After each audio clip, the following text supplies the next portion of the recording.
waaw mbokku internautes yi yéen ñi nga xam ne yéen a ngi suivre depuis ce matin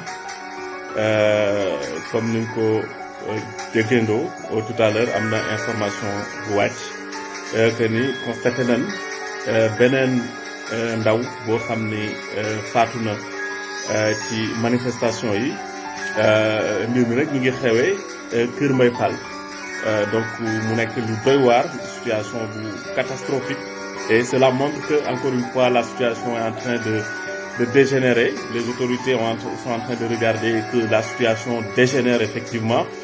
Donc, pour am ay information yu leer par rapport ak situation boobu nga xam ni moom moo xew Kër Mbaye Fall dañ ci ànd tout à l'heure ak ki nga xam ni moom mooy Modou Mbaye depuis ce matin moom lañ doon ànd bu ASID TV moom moo ñu doon baaxee information yi.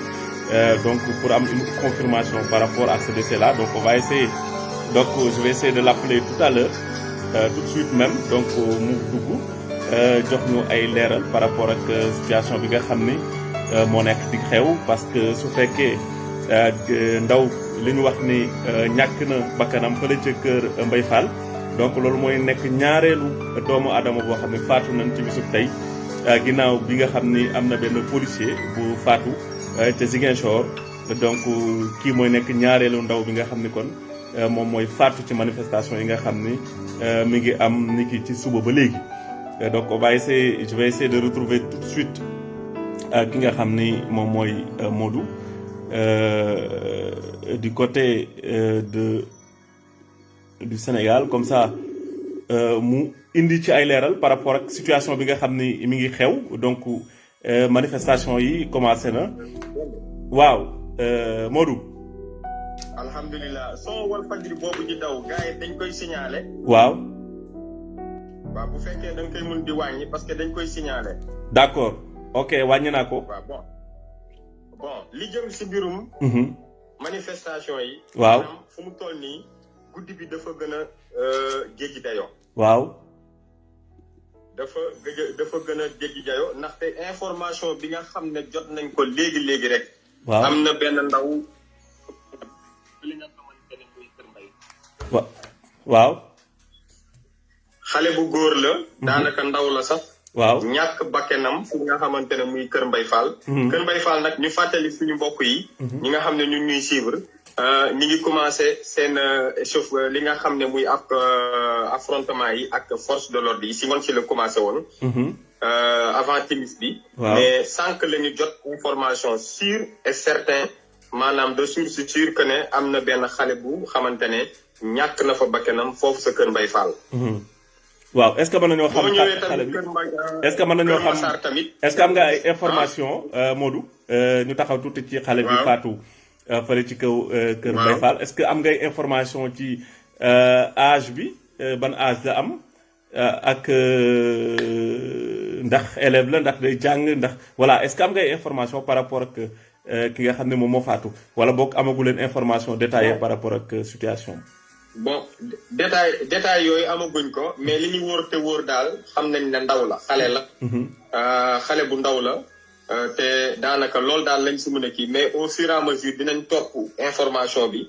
xam ñaata at la am ak fan la dëkk exactement si Kër Mbaye Fall Kër Mbaye Fall la dëkk mais waxuñu ban quartier la. mais si quartier si Kër Mbaye Fall la. d'accord donc est-ce que xam ngeen ci ban circonstance ci la faatoo ci yan condition la faatoo ndax dañ ko dóor bal. wala naka la faatoo. si manifestation bi am foofu la maanaam force de l'ordre yi ba ñuy jàppanteeg waa Kër Mbaye Fall. ginnaaw bañ fa doon nekk di yëngal ak jàmbaar la ak ñoom. si la ñàkk bakkanam mun na am nag lii di lacrymogène moo ko dugg xet bi.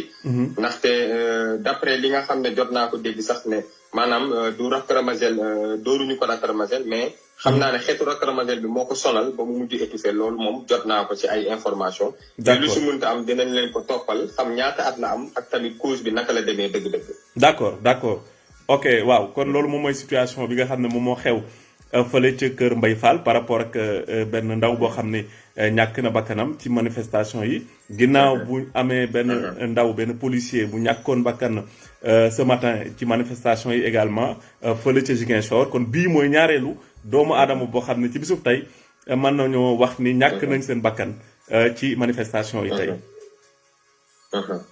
waaw loolu la daal léegi beneen bi mooy. fële nga xam ne tamit muy Kër Massar tamit guddi bi tàng na jër lool. metti na trop diggante force de l'ordre yi ak ñi nga xamante ne ñoo dëkk foofu sa Kër Massar. ba mujj bi terminus 54 bi sax jeunes yi dañ ko mujj dem attaqué. lakk ko fi nga xamante ne muy terminus Dakar Dem Dikk bi nekk fi nga xamante ne muy foofu nga xam ne muy Kër Massar. waaw donc kon situation bi. waaw Pikine tamit. waaw Pikine Icotaf sànq si ngoon niñ la ko doon waxee que ne maanaam xale yu góor yi dem nañ attaqué li nga xamante ne muy Auchan bi mujj bi daanaka. si guddi bi la gën a métti ndaxte ñoom dañu gën a am renfort bu takk lool ñoom ñi nga xamante ne muy xale yi ñëw fees dellu foofu ba mujj bi sax dañ doon foncé di dem si kaw ñi nga xamante ne muy élément GIGN yi nga xam ne ñoo fa nekk jàkkaarloog ñoom.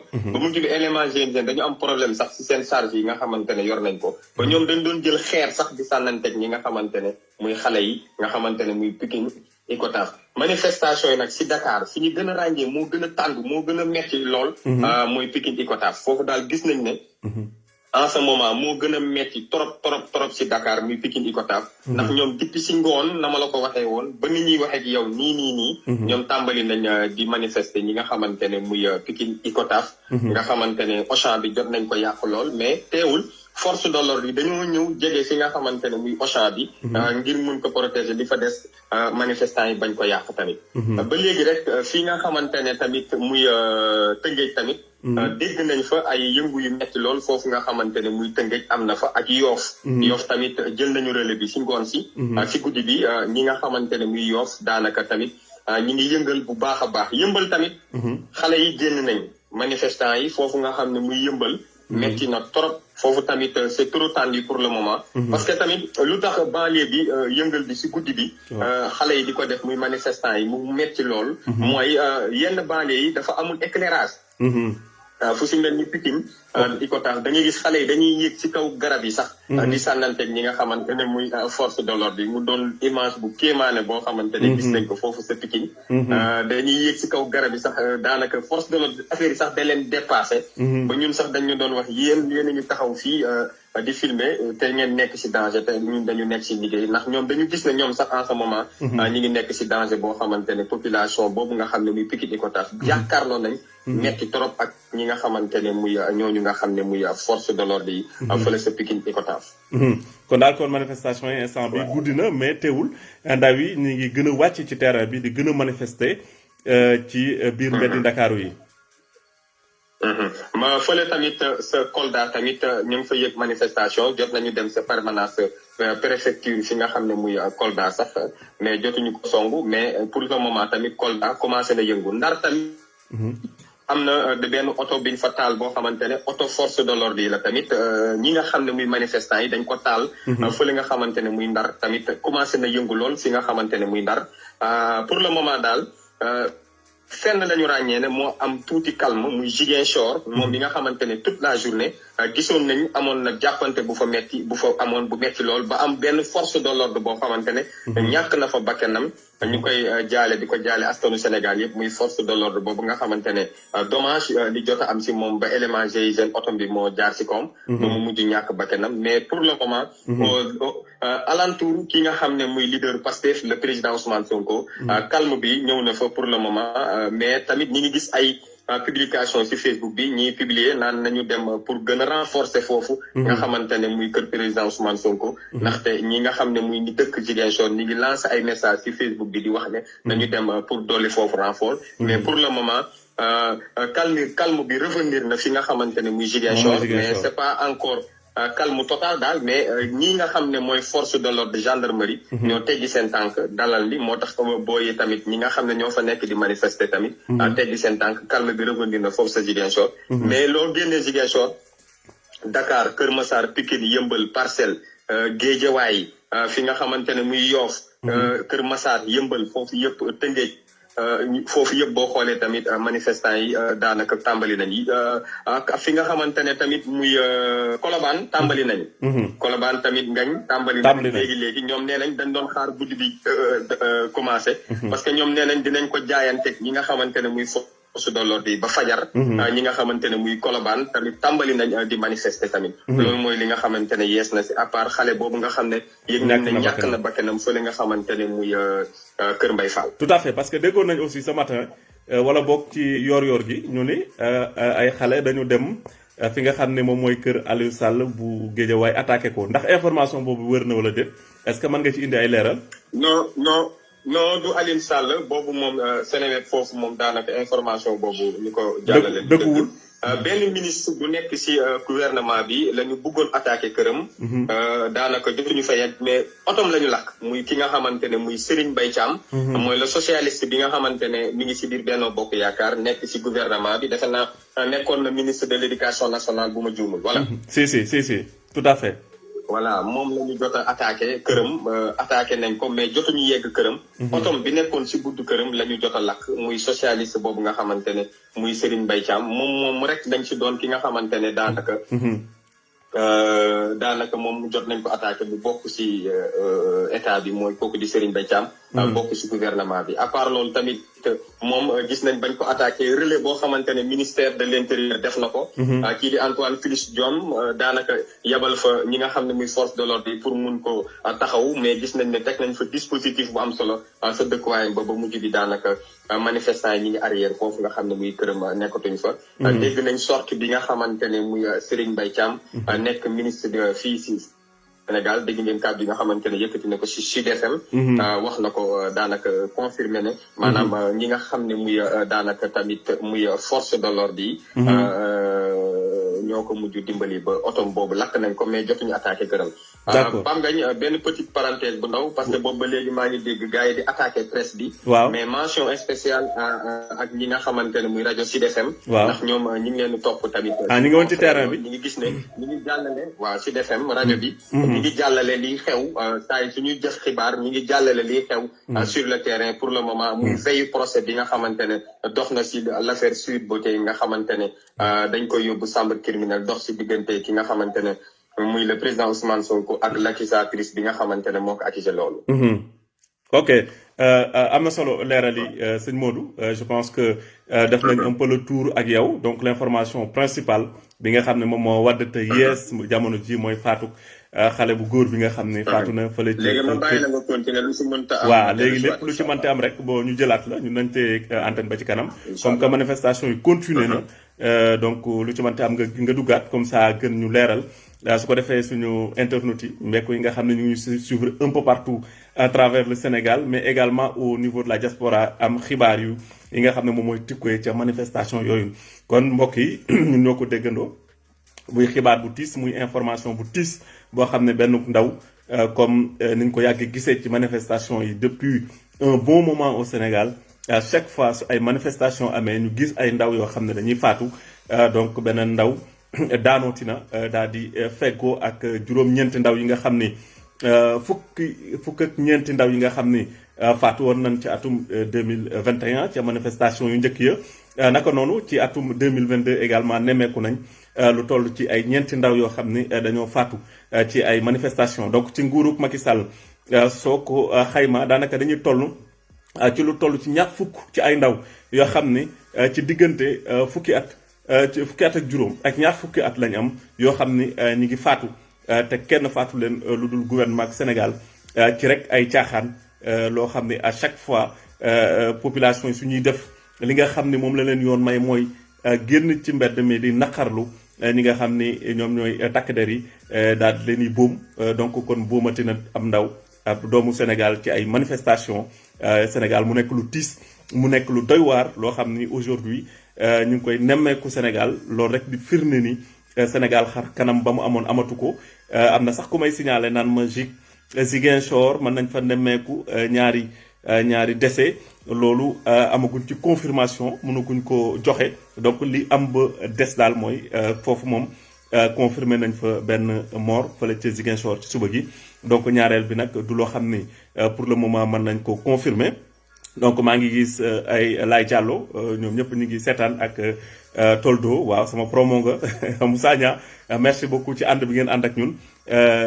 pour rek am information yoo xam ni yu wér lay doon yoo xam ne dafay tukkee ci suñu reporter yi nga xam ne ñoo nekk sur place ku ci mel ni sëñ Modou mi nga xam ni ASID TV la nekk moom aussi di diffuser direct bi ci biir chaîne am di ñu àggee situation bi nga xam ni moom moo nekk biir Sénégal actuellement maa ngi leen ko doon wax man leen ci guddi gi la situation bi di gën a graaw ndax ndaw yu bari dañuy bàyyi ba guddi gi ñu daal di descendre sur le terrain pour en découdre avec Macky Sall et son gouvernement donc cette nuit ça risque d'être extrêmement décisif sëñ Modou joxe na information bi nga xam ni moo tukkee Ziguinchor nee na pour le moment situation bi xaw na calme mais ça ne veut rien dire encore une fois je le répète jusqu'à présent nemmeekoo guñ l'intervention du GIGN et gisaguñ également l'intervention de la BIP alors que c'est des éléments yoo xam ne pour le moment ils sont à Ziguinchor et que ñoom ñoo war a intervenir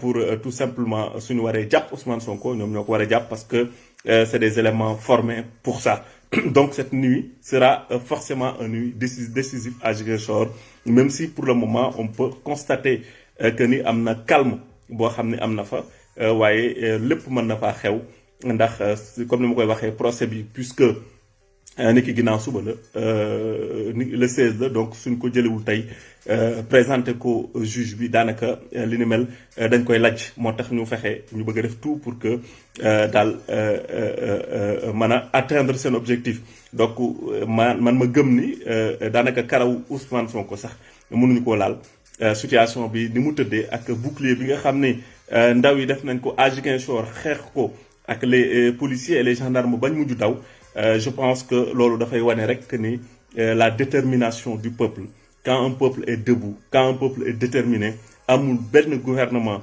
amul benn policier amul benn gendarmerie boo xam ne mën na faire face parce que le peuple est souverain encore une fois et que un peuple déterminé est capable de soulever des montagnes et que aujourd'hui les Sénégalais ont montré que ni ñoom ci seen bopp lépp lu ñu bëggul ci Sénégal mënu fa am kenn mënu leen a jaay doole kenn mënu leen a imposer loo xam ne ñoom bëgg na ko wane nañ ko à travers les manifestations donc li ci déplorer rek mooy les morts d'hommes yi nga xam ne à chaque fois malheureusement dañ koy constater ci ay manifestations rawatina ay ndaw yoo xam ne dañuy faatu am na ko joxe information bi sànq ni fukki at ak ñaar normalement la war a am xam nga ni kooku ndaw la malheureusement Sénégal nekk na ci situation boo xam ni nit yi dañuy faatu ci condition yoo xam ni condition yu doy waar la donc sëñ Modou mi ngi naan ma am na urgence pour le moment bëgg na intervenir xaaral ma dugalaat ko donc mu ñëw ci ay information yoo xam ni dina leen ko baaxee muy yu bees yoo xam ne effectivement dinañ ko mën a baaxee moo mbokk internet yi xaaral ma dugal léegi Modou comme ça mu mën a joxe information yi nga xam ni yore ne que pour le moment yoo xam ne dina soxal ñi nga xam ne ñoom ñooy connecté actuellement les internautes maa ngi koy dugalaat waaw comme ça waaw Modou da nga am lu bees lu tukkee ci manifestation yi. li beesaat laa lay bëgg a indilaat li jëm si mbirum manifestation bilan journée bi tey fële sa Ziguinchor ginnaaw bañ fa nemmeekoo li nga xamante ne muy calme bi. waaw lu tollu maanaam tey am na lim bu takku lool. daanaka am nañ ay gaañu fële sa Ziguinchor lu toll si 33 personnes. 33 am ay gaañu doy waar. waaw lu toll si 33 personnes. ñoo am ay gaañu léegi yeneen ñi nga xamante ne am nañ ay gaañu ñaar ñoo xamante ne ay force de l'ordre lañ kenn ki mujj décédé. muy suñu mbokk boobu noonu nga xam dafa mujj décédé. waaw moom daanaka boo xoolee moom moo fa mujj décédé mais. ñaari jigéen 33 jigéen astafurlah 33 blessés yi si foofu sa Ziguinchor. ñaar ñi ñooy ay jigéen. ñoom dañ leen door a ramasser si tànk. mais yàlla mujj na si def jàmm ba génnee nañ leen bloc. opératoire hors danger instant yi yóbbu nañ leen bloc ba xool leen. génn nañ hors danger fu mu toll nii mooy ñaari jigéen yooyu nga xamante ne dañ leen door a ramasser si seen tànk. d'accord voilà sànq tamit dama la ko fàtte woon wax Médina. aux environs de 20h et quelques 20h45 foofu sa Médina. rue 9 si côté corniche bi. waaw am na ay jeunes yu commencé woon taal ay pneu foofu nga xamante ne muy Médina. si rue 9 bi quoi. d'accord d'accord rond-point case bi tamit aux environs de 20h45 tamit ba léegi 20h45 ba 50. rond-point case ba tamit si Parcelles Assainies bu ñu nee case ba Parcelles Assainies. jamono ñu wax ak yéen sax foofu dafa nekk en chantier parce que tamit ñu ngi fay def benn rond-point boo xamante ne c'est difficile rek nga accéder fa waxuma la nag tey manifestation am fa. mu doon lu doy waar loolu foofu nga xam ne muy rond-point case ba tamit. daanaka tamit sànq xale yi jot nañ fa def. taal ay pneu daal di yëngal foofu nga xamante ne muy si rond point fi nga xamante ne muy fi nga xamante ne muy rond point case ba loolu daal laa jot si information léegi mais ma rappelé la ko 33 blessés yi nga xamante ne jot nañu am blessés yi metti ñaar ñoo si gënoon am seen cas critique metti lool mais génn nañ hors danger génn nañ bloc hors danger muy ñaari jigéen yi nga xamante ne dañ leen jot a dool li nga xamante ne muy Rokromazelle si tànk. ñu noonu ma bàyyi la nga continuer. waaw kay jaajëf sëñ Modou ci bilan bu am solo bi nga xam ne defal nga ñu ko et que c'est important ñu xam ko parce que dinañu permettre effectivement ñu xam li xew Ziguinchor parce que les confrontations metti woon na trop ce matin à Ziguinchor donc lu toll ci fanweer ak ñett ci ay doomu aadama dañ ci am ay gaañu. ñaar ñi ci xam ni amoon nañ ci gaañu ñu metti yàlla dogal na génn nañ bloc alhamdulilah donc bilan manifestation yi foofu sa Ziguinchor depuis ce matin ak les policiers et les gendarmes loolu la joxe pour le moment comme ni ko Modou waxee donc un peu partout à travers le Sénégal ñu ngi fay constater ay manifestations yoo xam ni jeunes yi ñu ngi génn di wane seen bopp di naxarlu li nga xam ni moom la Macky Sall bëgg a def mooy emprisonner ki nga xam ni moom mooy Ousmane Sonko donc léegi sax slogan bi mooy les jeunes veulent le départ définitif de Macky Sall parce qu'ils veulent plus de Macky Sall à la tête de ce pays donc loolu bokk na ci jamono ji ci manifestation yi nga xam ne wala bokk ci li ndaw yi di kaas wala bëgg ko bokk mu am réewum Sénégal. Donc je vais essayer comme ni ma ko defee ak Modou donc gis jël un responsable sûrement de Pastef je vais essayer de voir soit avec Sadikh Top je pense que moom moo yor communication chargé de presse bu Pastef donc je vais essayer de l'avoir sinon ma jéem a am ku mel ne Ousseynou Ly je sais pas quelqu'un boo xam ne rek ci mi ngi ci dispositif Pastef boo xam ne mën na revenir sur les manifestations d'aujourd'hui jéem a indi ay leeral par rapport ak li nga xam ne moom moo xew donc je vais essayer tant bien que mal pour dugal soit Sadikh Top je pense que mën nañ ko am donc maa ngi koy wër ci live bi donc su ma ko amee rek donc jéem ko dugal soit wala ku mel ni par exemple Ousseynou Ly donc ñi nga xam ne tey jii ñoom ñoo nekk ci dispositif Pastef te jige ko lool ba je pense que war nañ ci mën a intervenir effectivement wax ñoom par rapport ak journée tey bi naka lañ ko gisee ak quelle sera la suite par rapport ak li nga xam ni moom la gouvernement bi bëgg mooy fexe ba ki nga xam ne moom mooy Ousmane Sonko teew ci procès boobu noonu ndax ñoom dañuy continuer di faire face à Macky Sall wala ndax dina am changement ci diggante bi wala déet donc on verra tout cela avec je vais essayer de tenter peut-être waaw c'est-à-dire su ma ko mënee am donc moom peut-être mën na ñëw ci yenn élément d'information yoo xam ne mën nañu gindi donc loolu la donc attends je vais voir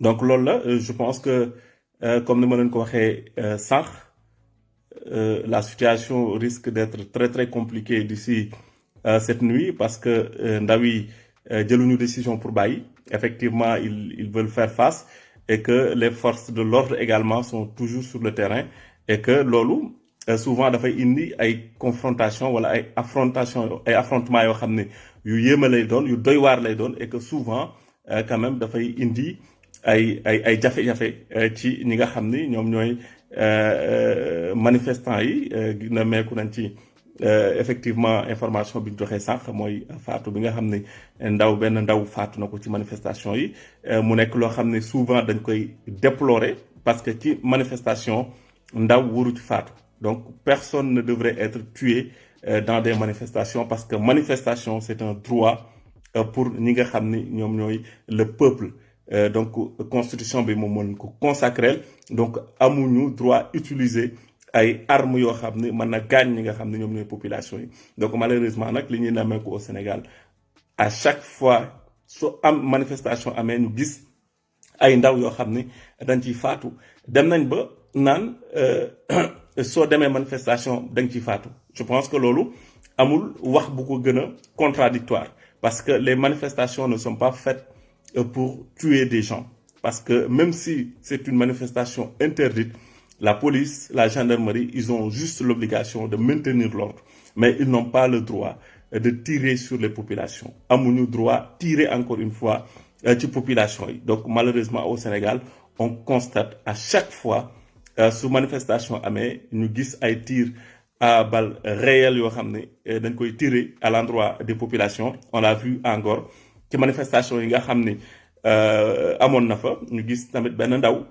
di jigéen li mu am ci ay at toll ci fukki at ak juróom képp daal di faatu ca yooyu manifestation mu nekk loo xam ne souvent dañ koy déplorer parce que encore une fois waruñu rey ay doomu aadama ci ay manifestations chaque jour ma joxe exemple bi nga xam ne fii en France tous les jours il y a des manifestations mais ay manifestations violentes 1000 fois beaucoup plus violentes que manifestations yi nga xam ni dafay am au Sénégal mais doo ci mus a dégg ñun la am na benn ndaw bu ci faatu parce que la police ne va jamais utiliser des armes pour tirer sur les populations quelle que soit la violence bi nga xam ne am na ci manifestation yi jamais ñu utiliser ay balles réelles pour tirer sur les populations alors qu'au Sénégal à chaque fois ñu nemmeeku ko loolu c'est extrêmement grave et que on devrait à chaque fois le dénoncer parce que du yoon c'est pas normal parce que manifestation encore une fois est un droit su fekkee ñi nga xam ne ñoo yor nguur gi ñu dénk leen ko doxaluñ ko yoon defuñu li nga xam ne moom la ñu war a def population yi am nañ droit tout simplement manifester wu comme niñ koy defee saa su ne donc loolu je pense que lu leer la mais malheureusement encore une fois face à un gouvernement boo xam ne respecté wul les lois, respecter les règlements, respecter les principes démocratiques, donc ils peuvent se permettre de faire tout cela te dara du leen ci fekk donc loolu moo tax aujourd'hui lii xew Sénégal di xew parce que ñëpp dañoo jàpp ni aujourd'hui justice amatul ñëpp dañoo jàpp ni loi amatul ñëpp dañoo jàpp ni règlement amatul donc benn nit moom mooy décider moom mooy buur di buum mi donc ñi ko neex ñoom ñooy dem élection ku ko neexul du dem élection léegi nag à un certain moment donné les Sénégalais ont dit basta les jeunes ont dit basta parce que on peut plus continuer di dund situation yu mel nii on peut plus continuer di accepter yenn dérives yi donc je pense qu'aujourd'hui loolu mooy indi cette frustration la montée de la frustration aux côtés des jeunes pour ñuy faire face à Macky Sall et à son gouvernement donc jotaguma ki nga xam ne mooy un responsable j'aimerais bien jot ci kenn koo xam ne dina mën a dugg am indi ay leeral par rapport ak la situation d'aujourd'hui ñoom naka lañ ko gisee et que ban suite la ñuy jox li nga xam ne moom moo xew depuis ce matin et que ni ki demee ban stratégie ñoom la nar a teg pour faire face à Macky Sall et à son gouvernement donc doon na am solo ñu ñëw leeral indi ci ay leeral donc c'est ce que j'ai tenté de faire malheureusement jotaguma leen waaye ku ma ci jot rek dinaa la dugal comme ça on essaiera tout simplement de recueillir seen xalaat ci situation tay bi ni mu demee parce que doy na waar encore une fois on compte 2 morts te loolu rek je pense que bilan catastrophique la et que si on doit continuer encore les jours à venir di compter encore ay morts ci procès boo xam ne comme ni ma koy waxee c'est un procès bidon ça devrait même pas être un procès normalement mbir yi si c'était dans un pays normal donc du mus a génn gendarmerie donc du mus a génn gendarmerie enquête bi du dépasser sax gendarmerie bay ñu naan day am procès wala du am procès donc c'est parce que tout simplement dañu nekk ci situation boo xam ne respecter tuñ benn principe boo xam ne yoon teg na ko qu'on peut se permettre de faire ça dans un pays mais dans un pays normal ki nga xam ne mooy l'accusatrice te ñu am tous les éléments probants yuy wane ni effectivement waxul dëgg je pense que kooku moo waroon a retrouver wu ci situation procès mais c'est pas la personne qui est accusée et qui a amené toutes les preuves de son innocence mais puisque dañu am nguur goo xam ne dañoo jafandu ñoom ci loolu ni yaakaar ni war nañ cee mën a éliminer un candidat je pense que moo tax nanguñoo bàyyi et puis on verra naka la war nañ di mujj ki gëtam donc ça va être pour man extrêmement difficile ça va être extrêmement compliqué parce que les populations duñu bàyyi donc ñoom tant que bàyyi wuñu population yi dinañ wuy di manifester dinañ wuy également di wane seen naxar donc loolu nag je pense que kenn xamul fan la mën a jëmee Sénégal et que on verra d'ici là qu'est-ce qui va se passer encore une fois je l'ai dit ce matin tout peut se passer parce que Macky Sall a réussi quand même à séparer presque créer des problèmes au niveau de l'armée il a créé des problèmes au niveau de la gendarmerie des divisions il a créé des problèmes au niveau de la police parce que am na ñoo xam ni mën nga leen a def loolu lépp waaye am na foo xam ne fa lay yem waaw donc am na loo xam ni fa lay yem donc il a réussi quand même à diviser ce pays à deux donc te loolu lépp mu teg ko ci bëgg-bëggam teg ko ci bakkanam je pense que c'est une situation boo xam ne mën nañu yóbbee musiba mën nañu yóbbee ay jafe-jafe donc képp ki nga xam ne parce que moi j'ai du mal à joindre Top Sadikh ku nekk ci live bi boo xam ne am na possibilité pour joindre ko su fekkee mën na dugg ci live bi comme ça Top Sadikh mu intervenir ci situation bi nga xam ne moo xew ñoom par rapport ak bilan bi nga xam ne mën nañ ko indi maa ngi gis Thierry parce que Thierry actuellement mi ngi Japon mënoon nga tax dugg parce que au niveau de la diaspora on en a parlé ça peut être intéressant nga dugg aussi wax ñu au niveau de votre pays yéen naka ngeen dundee situation bi en tant que sénégalais parce que wax naa sentiment bi nga xam ne moom la sénégalais yi am un peu partout à travers le monde parce que Thier su fekkoon mën nga dugg yow aussi tout à l'heure en tant que sénégalais bu nekk à l'étranger nga xam ñu nan ngay dundee situation bi ak léegi damay jël Modou je pense que am na benn information bu wadd ma jël ko rapidement et puis je pourrais revenir sur yenn intervention yi kon xaaral ma jël Modou tout de suite Thierno li sama mënee envoyé message fekkee bëgg nga dugg da may envoyé benn message rek chat comme ça ma dugal la tout de suite ci kanam ok xaaral ma jël Modou ñu jëlaat ko mu indi comme moo nekk ci terrain bi moom moo ñuy waaw Modou. oui Pape Demba. waaw.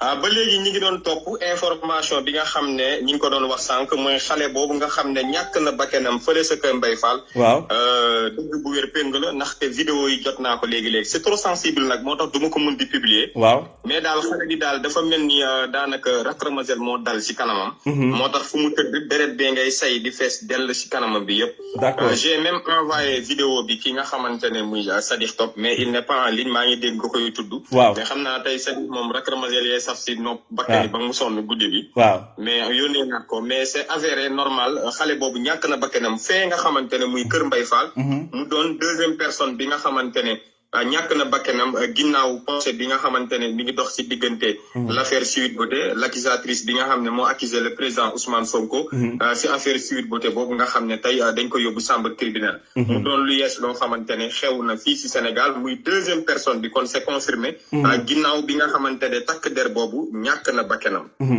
waaw merci beaucoup ci confirmation yi effectivement Sadikh Top toppal ñu ko su fekkee mën nga ko am non même pas même j'ai vu léegi sama confrère yi di Jotna Média ils m'ont envoyé un message boo xamante ne Jotna Média publié nañ ko sax seen page Facebook d'accord en même temps envoyé nañ ma ko muy daanaka 3 morts la ñu amagum. waaw si li nga xamante ne muy manifestation yi veille li nga xamante ne muy le procès l'affaire Sweet Beauté bi nga xam ne suba lañ ko nar a fas yéene yóbbu chambre criminelle. 3 morts la ñu jot a am instant yi si Sénégal moins de 24 heures 3 morts yi nag.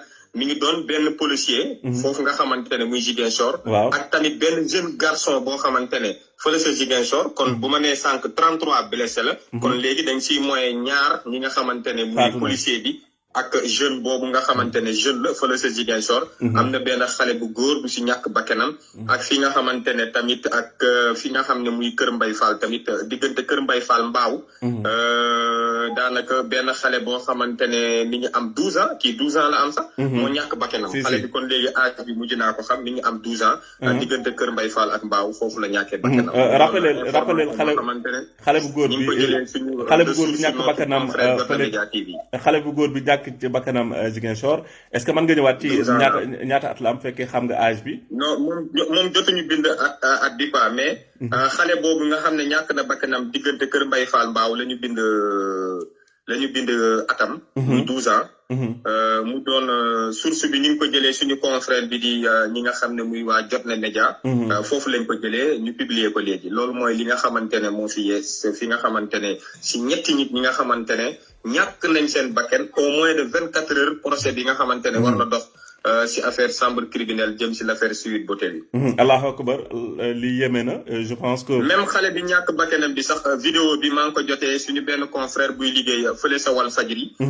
muy Pape Maguette Gueye journaliste Walfadjri moom moo ma yónnee sax vidéo bi nga xam ne muy xale bi nga xam ne moo ñàkk bakkanam fële sa Kër Mbay Fall muy xale bi am 12 ans. waaw merci beaucoup Modou ci leeral yi yéeme na donc lim ba continuer na di takku. léegi jugee nañ ci ñaari bakkan yu rot li ngi ci ñetti bakkan yoo xam ni rot na ci manifestation yi nga xam na mi ngi am depuis ce matin mu nekk lu yéeme mu nekk lu tiis mu nekk lu doy waar encore une fois Sénégal di ko dund mu nekk loo xam ne nous tous nous avons le cœur qui saigne en fait nous avons le cœur qui saigne parce que les jeunes sont en train d'être massacrés les jeunes sont en train d'être tués malheureusement à cause d'un procès boo xam ne wax naa ko sànq ce procès n'aurait dû jamais exister dans un pays normal et que pour un procès comme ça 14 personnes ont été assassinées lâchement assassinées en 2021 en 2023 2 ans après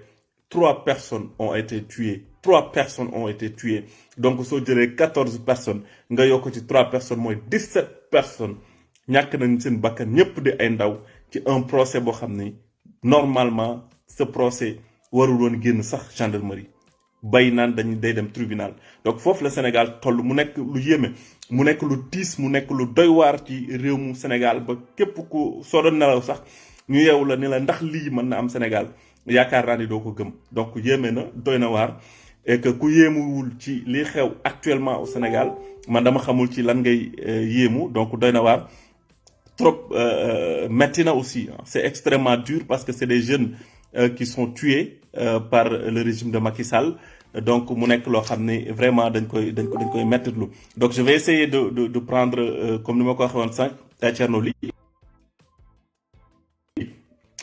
damay essayer jël Thierno maa koy woo Thierno Ly mu nekk moom du côté du Japon nekk un Sénégalais de suivre également l'actualité politique comme ni ñu koy suivre ñun ñëpp donc ñoom aussi à leur niveau au niveau de la diaspora ñu wax ñu naka lañ dundee situation bi nga xam ne mi ngi xew Sénégal parce que picc nga ca kaw waaye xel maa ngi ci suuf les Sénégalais de la diaspora sont aujourd'hui dans une situation bu compliquée parce que pour ñu comprendre ce qui se passe au Sénégal il faut ñu dugg sur les réseaux sociaux pour jéem a comprendre glaner des informations donc mu doy waar woo naa ko je pense que peut-être nekkul en ligne wala nekkagul en ligne donc su fekkee Thier jàppandi na rek mën naa la dugal nga indi ay leeral par rapport ak yéen à votre niveau fi ngeen nekk en tant que sénégalais en tant que communauté sénégalaise naka ngeen di dundee situation bi nga xam ne moom mooy xew donc au niveau donc de la diaspora en tout cas ici c'est assez compliqué donc liggéey bi jafe na donc allo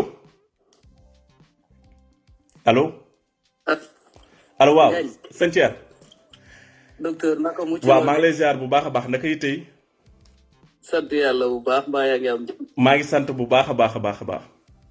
Alhamdulillah. En tout cas, on commencera par te féliciter. Ah, merci Parce beaucoup. que tu es en train de faire un excellent travail. Merci Thierno, Parce merci. que tout le monde a senti que sénégalaise. Et je pense que loolu moo jar a déplorer la presse sénégalaise. Tout à fait. li nga xam ni moo xew ci terrain bi ñoom daanaka couvrir wuñ ko intéressé wu leen. Et le travail que tu es en train de faire. yaa ngi combler gap boobu vide boobu nga xamante ni existe. Tout à fait. Parce que ak lu mënti xew. Les Sénégalais ont le droit de savoir ce qui se passe. Ouais, c'est un droit, l'information est un droit. Voilà. Exactement, l'information c'est un droit. Et tey ñu ngi privé sénégalais yi ci information parce que tey li xew nii. am na ñoo xamante ni sax seen yoon nekkul ci manifestation yi. mais ils ont besoin de savoir ce qui se passe autour d'eux pour mën a jël seen ay précautions. Même le fait de ne pas les informer, c'est un peu dangereux pour ces personnes. C'est mettre en danger certaines personnes qui ne sont même pas intéressées par ce qui se passe. D'accord. Donc là, quand même, c'est là que je voudrais commencer pour te féliciter. ci liggéey bi nga def di la ci encourager. de la wax nga jël toutes tes dispositions aussi. parce que ay quand même ils sont prêts à tout. Tout à fait. Et ces derniers jours ils voient que tu es en train d'informer, de conscientiser et tout ça. te ñoom loolu la seen rab yi di bañ. Tout à fait. Mais en tout cas pour revenir sur ce qui s'est passé. tey li xew et continuer de xew parce que je vois que les manifestations sont toujours en cours même à Ziguinchor je vois que il y a toujours les gens qui sont dans la rue en train de se battre. di ñaan yàlla ñi nga xamante ni génn nañ ci àdduna. waaw déjà muy ñetti doomu adama yoo xam ni ñàkk nañ seen bakkan. voilà je vois que ñett ñoo ci génn àdduna. ñett ak ñaari xale kenn à Ziguinchor kenn à Kër Mbaye Fall. di ñaan yàlla na leen yàlla yërëm xare leen àjjana. amiin. et dire que franchement ñun à partir d'ici comme ni nga ko doon laajee. on a tous les yeux rivés sur le Sénégal. parce que amuñu lu dul Sénégal. Tout à fait. Donc on pouvait franchement ñun ñëpp ñi nga xamante ne suñu ay famille ñun ñëpp ñi ngi à l'extérieur. On pouvait vraiment li may faral di wax s'en foutre. Mais on n'a pas ce droit là. Le pays nous a tout donné. suñu nekkee ci yeneen dëkk yooyu Sénégal moo ñu ko jox toon tey moo tax suñu xel mënul bañ a jógee Sénégal te système bi fa nekk il faut mu jóge fa pour suñu xel mën a dal. Tout à fait. pour sax ñu mën a un retour.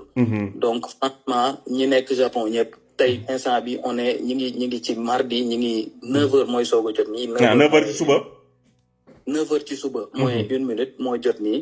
mais les gens sont très concentrés sur ce qui se passe. Tout à fait. Donc maa ngi pas passé Japon ñoom tamit ils sont en train de collecter beaucoup d'argent pour envoyer ko jàppale gars yi ñi nekk ci cellule ñi nekk ci kaso bi. ak ñi nga xam ne ko doon nekk sax buntu kër Ousmane Sonko di fa fanaan et tout ça. C'est important. Donc rek wan la ni la gars yi ils sont très concentrés très haut parfum te bëgg nañ affaire yi change. Tout à fait. Mais lii lenn rek moo ko waral. On sait tous que Macky Sall il tient à ce semblant de procès et je pense que procès bii boo xamante ni tey ñëpp xam nañ ni warul woon dem procès. Tout à fait. Donc ce qui veut dire aujourd'hui Maham Diallo il doit savoir que lu xew tey nii moom rek loxoom génn ci. parce que moom mi nga xamante ni moo yóbbu lii procès xam na ni lii. comment on peut envoyer un dossier aussi vite boo xamante ni. celui qui a conduit l'enquête. Bon, avant même de celui qui a conduit l'enquête, celui qui a même fait la visite médicale, produit un certificat médical, qui a attesté dara, le gendarme qui a conduit l'enquête, les enquêtes, les témoins, les audios qui sont venus après. Vraiment. Sur quelle base on peut nous dire que l'idée d'un procès, vraiment, vraiment, premier temps et aujourd'hui 3, ça nous fait 17 morts sur ce procès. C'est énorme, c'est énorme.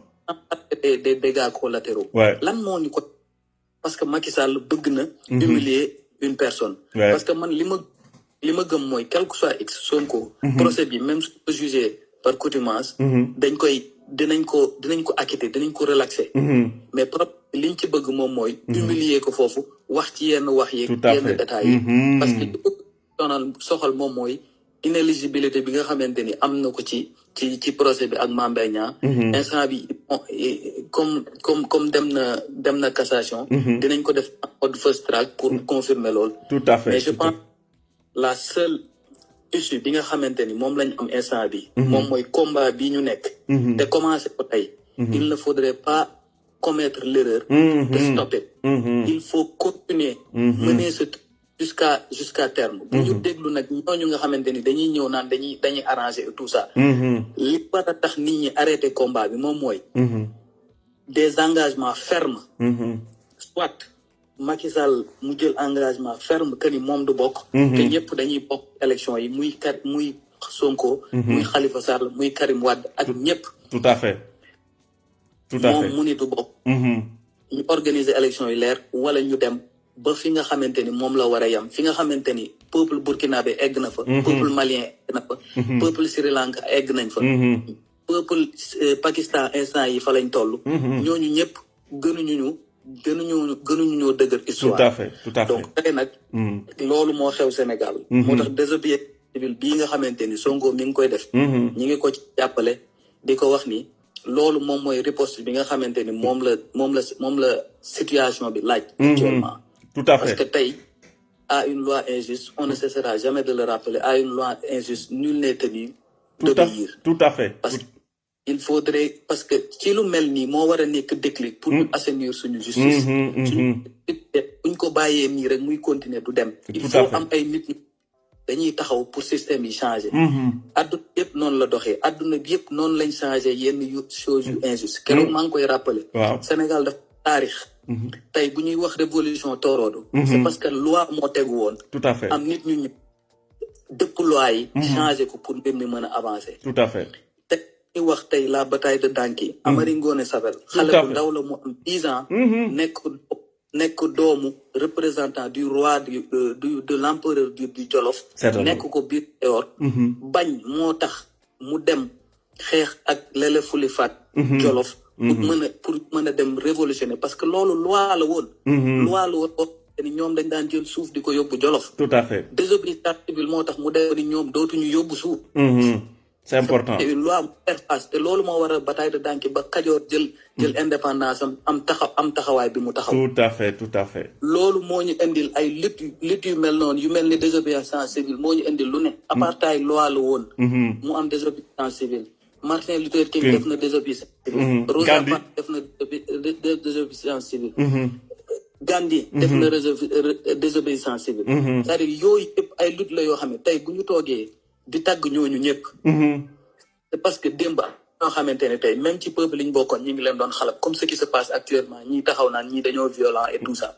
mais il faudrait que déclic yu mel noonu am pour changement am. tout à fait malheureusement dégâts collatéraux yi mën naa nekk ay perte en vie humaine comme li nga xamante ne moom moo am nii. ñu koy naqarlu di ko ñaawlu.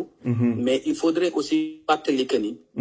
amul lenn loo xamante ni humanité. réussir na ko.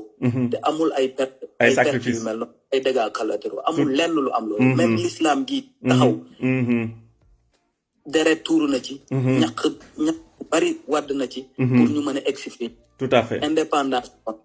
ak leneen. tout à fait tey bu ñu bëggee suñu système bii mu jógee fi mu changé. il faudrait que lutte bi tamit. mu ci am lenn luñ ciy regretter. tout à fait képp koo xamante ne yaa ngi xeex ci dëgg. te dëgg rek tax Sénégal tax nga changé bul ci ragal dee. bul ci ragal ñàkk bul ci ragal dara ndax lu ci mënti fekk rek. saxit nga. tout à fait te boobaa mais ci yàlla doo ko rëccu. donc loolu amoon xam naa jël naa parole bi lu xaw a yàgg. non am na solo am na solo. mais am na solo lool Thierre. sortir et encourager ñi nga xam ne ñu ngi ci terrain bi. encourager tous les Sénégalais wax leen ne leen ñun ñi nga xam ñu ngi ci diaspora bi. c'est très difficile parfois ngay wax nit ñi dem leen xeex parce que dañ la naan da ngaa toog foofu rek. tout à fait du ñu xam waa du ñu xam noo investir du ñu xam di ngeen nan nga daan xeexee. mais loolu critique bu facile boobu lañ ñuy faral di def. mais sachez que derrière vous ci côté yëpp dinañ soutenir Sénégalais yi ci côté yëpp. tout à fait di leen encourager et tout ça. tout à fait donc di ñaan lutte bi yàlla nañ ko gagné. incha amiin dañ koy gagné sax la ko mag ñi gagné woon. ñi nga xamante ne noonu la ko ña xeexoon ca bataille Pathé Badiane Paoskoto.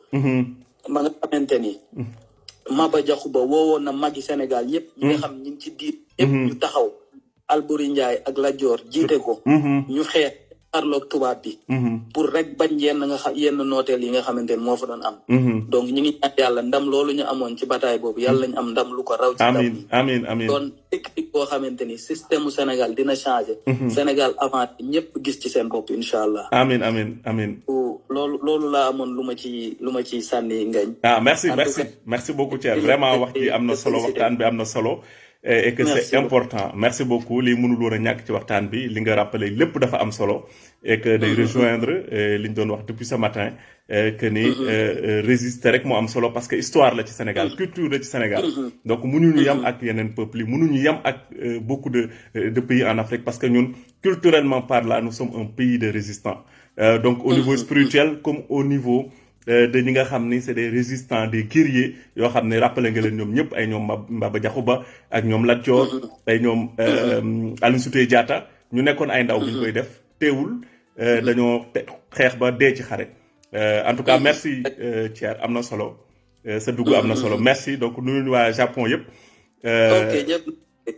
voilà merci c'est gentil jaajëf waay voilà comme voilà donc je pense que waxtaan bi am na solo parce que ça nous permet ñu dugal suñu compatriotes yi nga xam ne dañu nekk un peu partout à travers le monde donc ki doon wax sànq nekk Thierno Ly di suñu mbokk di suñu xarit ñu bokk dëkk Ngaye Mékhé nekk ay promotionnaire jàngandoo donc moom mu indi lu am solo wax ko ci pourquoi on devrait résister donc rappelé na ko ci histoire yu am solo yoo xam ne dafa jaar ci Sénégal donc loolu rek doy na pour comprendre aujourd'hui la situation au pays et pourquoi les jeunes disent non donc comme ni ma ko defee ak Thierno donc je peux avoir également d'autres réactions yoo xam ne ça nous viendra de d'autres pays pourquoi pas aux États-Unis en Belgique Allemagne donc des Sénégalais yi nga xam ne féete nañ foofu donc qui aimerait quand même réagir par rapport ak la situation du pays peut-être suñu ñëwee ma ubbil leen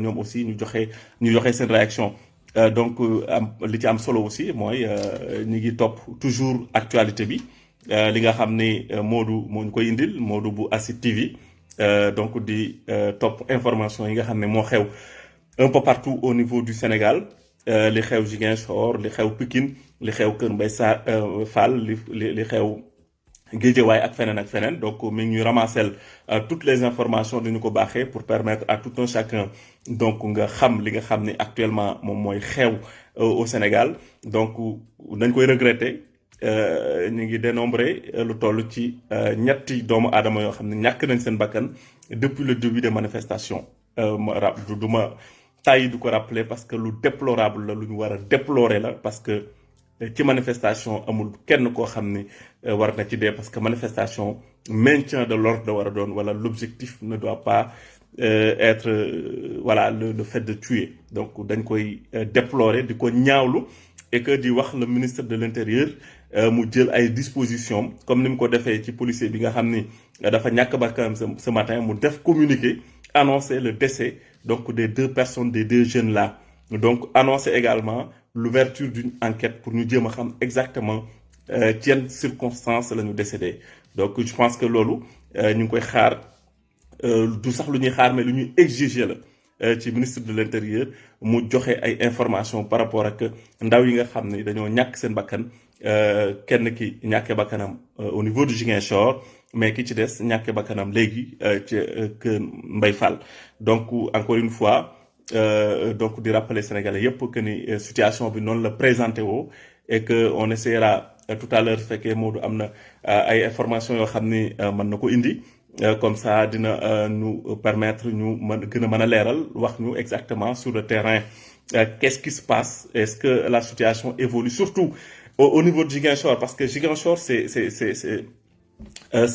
c'est stratégique parce que fa la Ousmane Sonko nekk donc encore une fois ma rappelé ko l'objectif c'est de prendre Ousmane Sonko c'est de capturer Ousmane Sonko annoncé naa ko ce matin man leen les GIGN ils sont sur place BIP ils sont sur place les corps d'élite yi nga xam ni donc ñoom la ñu mobiliser pour ñu war a jëli Ousmane Sonko donc ba suñu joon ñi tey ma ak yéen ces corps d'élite là n'ont pas encore ne sont pas encore sur place pour intervenir.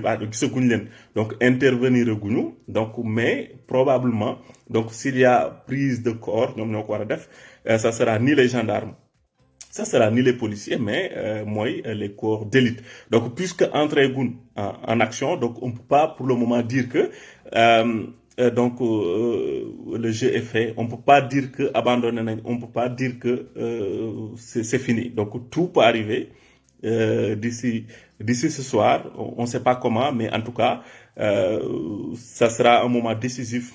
Ce qui va se passer à Fele Casamance. Jeunes, comme nous nous rappelé ça, ils sont toujours sur place. Hein. Les jeunes, ils sont en train de se mobiliser pour mettre véritablement donc un bouclier donc autour de la résidence de Ousmane Sonko. Ndax waa BIP suñ ñëwee dañuy jaar jàll wala déet, ndax waa GIGN suñ ñëwee dañuy jaar jàll wala est-ce qu'il y aura des affrontements entre les corps d'élite et les populations? On ne sait pas pour le moment, mais c'est sûr que s'il y a intervention donc de ces corps-là, il risque d'avoir confrontation. Donc pour le moment on peut rien dire, mais ce qui est sûr et certain que moment ko affirmer que ils pourront jamais donc atteindre ki nga xamné mom moy Ousmane Sonko. Donc duñ ko mëna laal, ils pourront pas donc atteindre Ousmane Sonko, mënuñu ko jot, donc ils pourront pas, encore une fois loolu mom na ci xelu ñëpp dal, donc duñ ci jot. Voilà, donc à la Koulial, ils l'auront pas. Donc loolu moom lu ma mën a confirmer la lu nekk fekkee moom moo tere nelaw ñi may seetaan ba boo gën dem nelaw yi. Et donc ils l'auront pas. Ils n'auront même pas un seul cheveu donc d'Ousmane Sonko, encore moins son corps. Donc loolu moom leer na. Et puis bon, on verra, on va observer ce qui va se passer là-bas parce que ça risque d'être déterminant par rapport à la suite donc du procès, mais également par rapport à la suite de l'opération, parce que l'opération bi loolu rek moom moo ko tax a jóg mooy cueillir Ousmane Sonko. Est-ce que les hommes de Moussa Fall vont réussir le pari ou pas? Moi je suis prêt à parier qu'ils ne le réussiront pas, mais on verra de toute façon. Li naan moom saaga yàkkamte xeex la, donc on verra d'ici quelques heures, la nuit d'aujourd'hui, parce que suñ ko deful tey xanaa ñu reporter le procès te yaakaaruma ko, parce que suñ ko reporter li nga xam ne moom lañ ci bëggoon pour gaawal mbir yi donc avant 6 mois élection yi ñu mën a boucler donc le dossier pour aller faire autre chose. Donc loolu duñ ko man, moo tax ma xam ne donc ils feront tout pour que ñoom niñ ko jàppee ak niñ ko bëggee tey lépp daal di xewe noonu. Donc Modou, su fekkee am nga lu bees man nga ñëw. Est-ce que si vous avez également des membres de PASTEF yoo xam ne mën nañu revenir sur les événements, ce qui s'est passé depuis ce matin, donc ils pourront nous faire un bilan de la situation, mais également des Sénégalais de la diaspora qui sont un peu partout à travers le monde yoo xam ne ils voudront intervenir. Donc faudra m'envoyer un message dans un premier temps. Donc soo ma envoyé message donc ci laa lay mën a woowee. Donc jot naa benn message. Ok, donc voilà, si vous voulez intervenir pour donner des informations, voilà, vous êtes dans une zone stratégique comme au niveau de la diaspora, voilà, et puis voilà, vous êtes en train peut-être de vous mobiliser, voilà, vous vous souciez de ce qui se passe au Sénégal, man nga ma woo, man nga ma bind message, ma rappeler la nga dugg, comme ça nga partager sa information avec le reste du groupe. Oui, on a une information urgente, donc xaaral ma jël nga xam ne mooy Modou mu revenir sur li nga xam ne moom moo xew, parce que moom mooy suñu waaw. Pape Ngagne Demba. waaw Bon, information bi bees te urgent mooy xale bi nga xam ne dañ ko faat fële sa Ziguinchor. Bal lañ ko tiré ci bopp. Bal lañ ko tiré ci bopp. Bal lañ ko tiré ci bopp, jeune la. xam naa 20 ans am sax motu ko. waaw 20 ans 25 ans yeggul 25 ans daal maximum. te jeune la mi ngi sol yére bu ñuul ak benn kilote ñu tiré ko bal ci bopp. sur le coup la mujj ñàkk bakkanam muy fële sa Ziguinchor. beneen bi mooy Ziguinchor xawaan na am léegi yàggul environ de 5 minutes 10 minutes yëngu-yëngu amaat na mais revenir na waat au calme maanaam foofu daal suñ toll nii day yëngu calmé waat bu yëngoo tuuti calmé waat mais ñi nga xamante ne muy manifestants yi nga xam ne dañu ñëw soutenir seen leader bi di président Ousmane Sonko ña nga sa buntu ba taxaw ñoom ñoo neen foofu la ñuy fanaan ak les femmes yi nga xam ne femme bois sacré loolu mooy li nga xamante ne moo ci yees ok merci beaucoup merci Modou ci information yi am solo yooyu donc kon confirmé nañ que ni ndaw la nga xam ne moom moo faatu fële ci Ziguinchor donc ndaw la encore une fois mooy li ma doon déplorer sànq mu nekk lu catastrophique mooy rey ay manifestants yoo xam ne da nga leen a tirer balle réelle je pense que loolu encore que soo xoolee manifestants yi 20 ans la ñuy am ak 25 ans soo leen xoolee ci vidéo yi nga xam ne jugee na Ziguinchor tey vidéo yi ci bari am na ay manifestants yoo xam ne dañu jàpp ay policiers donc dañuy jàpp ay policiers libérer leen duñ leen sax brutaliser mais si les manifestants étaient violents mais policiers bu ñu jàpp doo rëcc dans certains pays boo xam ne dafa am ay manifestations yoo xam ne les manifestants sont violents suñu jàppee policiers du rëcc donc même les manifestants ils libèrent les policiers suñu leen jàppee suñu leen jekkoo donc pourquoi policiers yi suñu nekkee ci benn yenn posture yi rek li ñuy xalaat moom mooy tirer à balles réelles ba rey ay doomu aadama je pense que loolu lu ñaaw la et que lu ñu war a ñaawlu la pour man c'est à regretter encore une fois aucun manifestant ne devrait être tué ci ay manifestations parce que maintien de l'ordre la ñu wax et c'est extrêmement dommage dans ce pays encore une fois on compte les morts des jeunes yoo xam ne balles réelles lañ leen di dóor te ñu leen koy def moom mooy ñi nga xam ne ñoom ñoo war a assurer seen sécurité su manifestation amee donc loolu c'est à déplorer et que loolu aussi day indi beneen fait boo xam ne soulevé nañ ko au sein de la police sénégalaise mooy la présence des nervis parce qu'effectivement il y a la présence des nervis et que la présence des nervis c'est souvent des gens qui sont identifiés comme étant des nervis des gens yoo xam ne amuñu benn formation donc ñu dugal leen ci la police nationale donc jox leen ay armes donc ñu tirer ay manifestations di leen rey comme ay mouches comme ay lapins je pense que ñooñu ñëpp demain au-delà de 2024 donc ñooñu ñëpp dinañ leen traduire devant les tribunaux pour juger leen pour crime de guerre et crime contre l'humanité donc crime de guerre crime contre l'humanité parce que vous ne pouvez pas tuer des gens impunément comme ça te dara du leen ci fekk je pense que loolu lu ñuy waxaat la donc am naa ku bëgg a intervenir koo xam ni waaw Serigne Gueye mi ngi côté de mi ngi Californie Serigne Gueye soo ma mënee envoyé message kii nga may envoyé message messenger nga may envoyé soo ma envoyé message messenger comme ça man ma jël la rapidement yow mi nekk Californie nga wax ñu sénégalais yi nekk Californie naka la ñuy dundee aujourd'hui la situation du pays yaakaaruma ni dinañ nelaw su fekkee bon ñu ngi ci guddi en tout cas en France on dort peu voilà man bi ma gisee nelaw yàgg na nelaw yoo xam ne 4 heures de temps su ma ko nelawee sax presque ëpp na donc suñu activité yëpp dafa bloqué man toutes mes activités aujourd'hui sont en berne sama activité yëpp dañu bloqué donc mënatuma def dara lu dul nekk ci mbiru Sénégal donc je pense que loolu moo dal Sénégalais yu bari yoo xam ne aujourd'hui sont au niveau de la diaspora parce que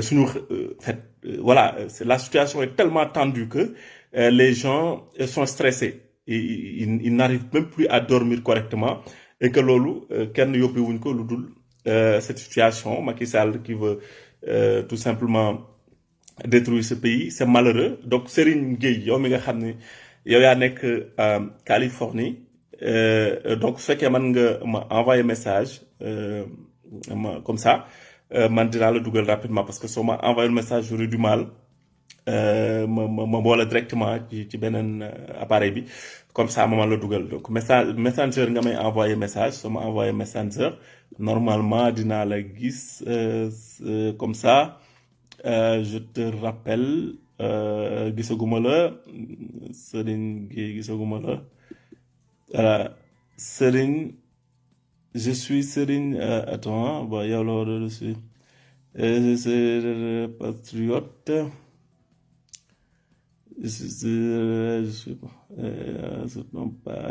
tac du kii donc gisaguma sa message en fait voilà donc fekkee yaa ngi may dégg envoyé ma message messenger comme ça donc man man la woo comme ça ma dugal la comme ni ma ko defee tout à l'heure avec Thierno Ly bu nekk Japon mu expliquer ñu un peu au niveau du Japon nan la sénégalais yi nekk foofu noonu di dundee la situation du pays. Au niveau des États-Unis également naka lañ koy dundee les Sénégalais qui sont un peu partout à travers le monde Amérique du Nord Amérique du Sud Asie Océanie Europe ñoom ñëpp aujourd'hui dañu stressé ci situation bi nga xam ne moom mooy xew Sénégal donc mu jafe lool ñu tëdd nelaw parce que déjà en une journée on compte 3 morts et que la situation peut dégénérer à tout moment encore une fois donc c'est compliqué. C'est compliqué pour un Sénégalais bu nekk à l'étranger et que nga am toute ta famille au Sénégal et que tu sens que la situation peut dégénérer à tout moment donc dafay metti donc Serigne Gueye jotaguma sa message mais ñeneen ñi nga xam ne aussi comme je l'ai dit tout à l'heure ils sont un peu partout à travers même ñi nekk au Sénégal et que vous êtes dans une zone stratégique où il y a des manifestations vous êtes au niveau de la banlieue et vous constatez que il y a des manifestations bu ma faire signe donc man dinaa la mën a dugal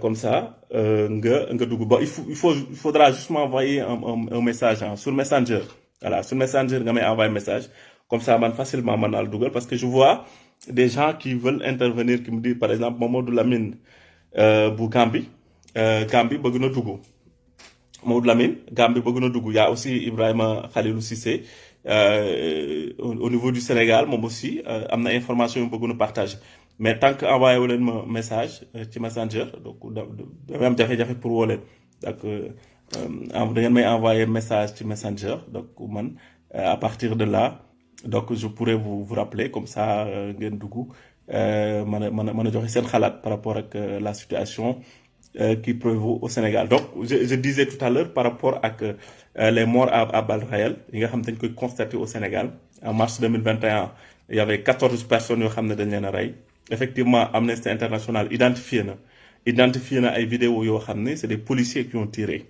le gouvernement du Sénégal avait donné des garanties à Amnesty International à beaucoup d'organisations internationales comme quoi que dinañ ubbi commission d'enquête pour ñu identifier formellement ñi nga xam ne ñoom ñoo faat xale yooyu noonu ba suñ jooni tey ba mu ma lay wax ak yow amul benn enquête boo xam ne ubbi nañ ko pour leeral mbir yooyu noonu te pourtant c'est une recommandation de Amnesty International et de beaucoup d'organisations internationales donc loolu da lay wan ni nguurug Sénégal bakkanu xale yi ñoru leen voilà donc c'est pas la vie des enfants des jeunes moo leen intéressé donc li leen intéressé moom mooy seen bëgg-bëgg kese donc te nuñ ko mën a amee baax na c'est à déplorer le jeune qui est mort aujourd'hui à Ziguinchor et qui a été atteint par balle au niveau de la tête c'est déplorable c'est extrêmement triste et qu'on nous annonce que le jeune doit avoir entre 20 et 25 ans donc xale la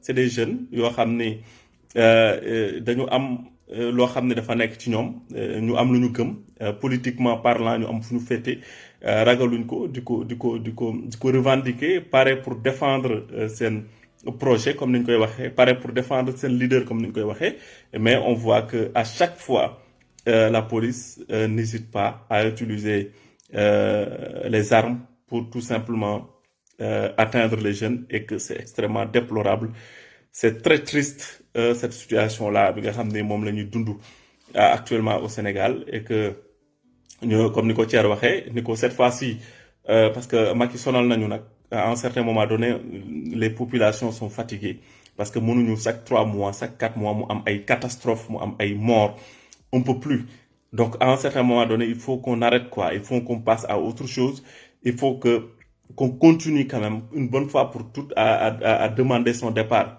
parce que je pense que comme ni ma ko waxee ce matin il est devenu tellement populaire que même suñ ko bàyyi woon mu dem élection Macky Sall il peut pas avoir 10%.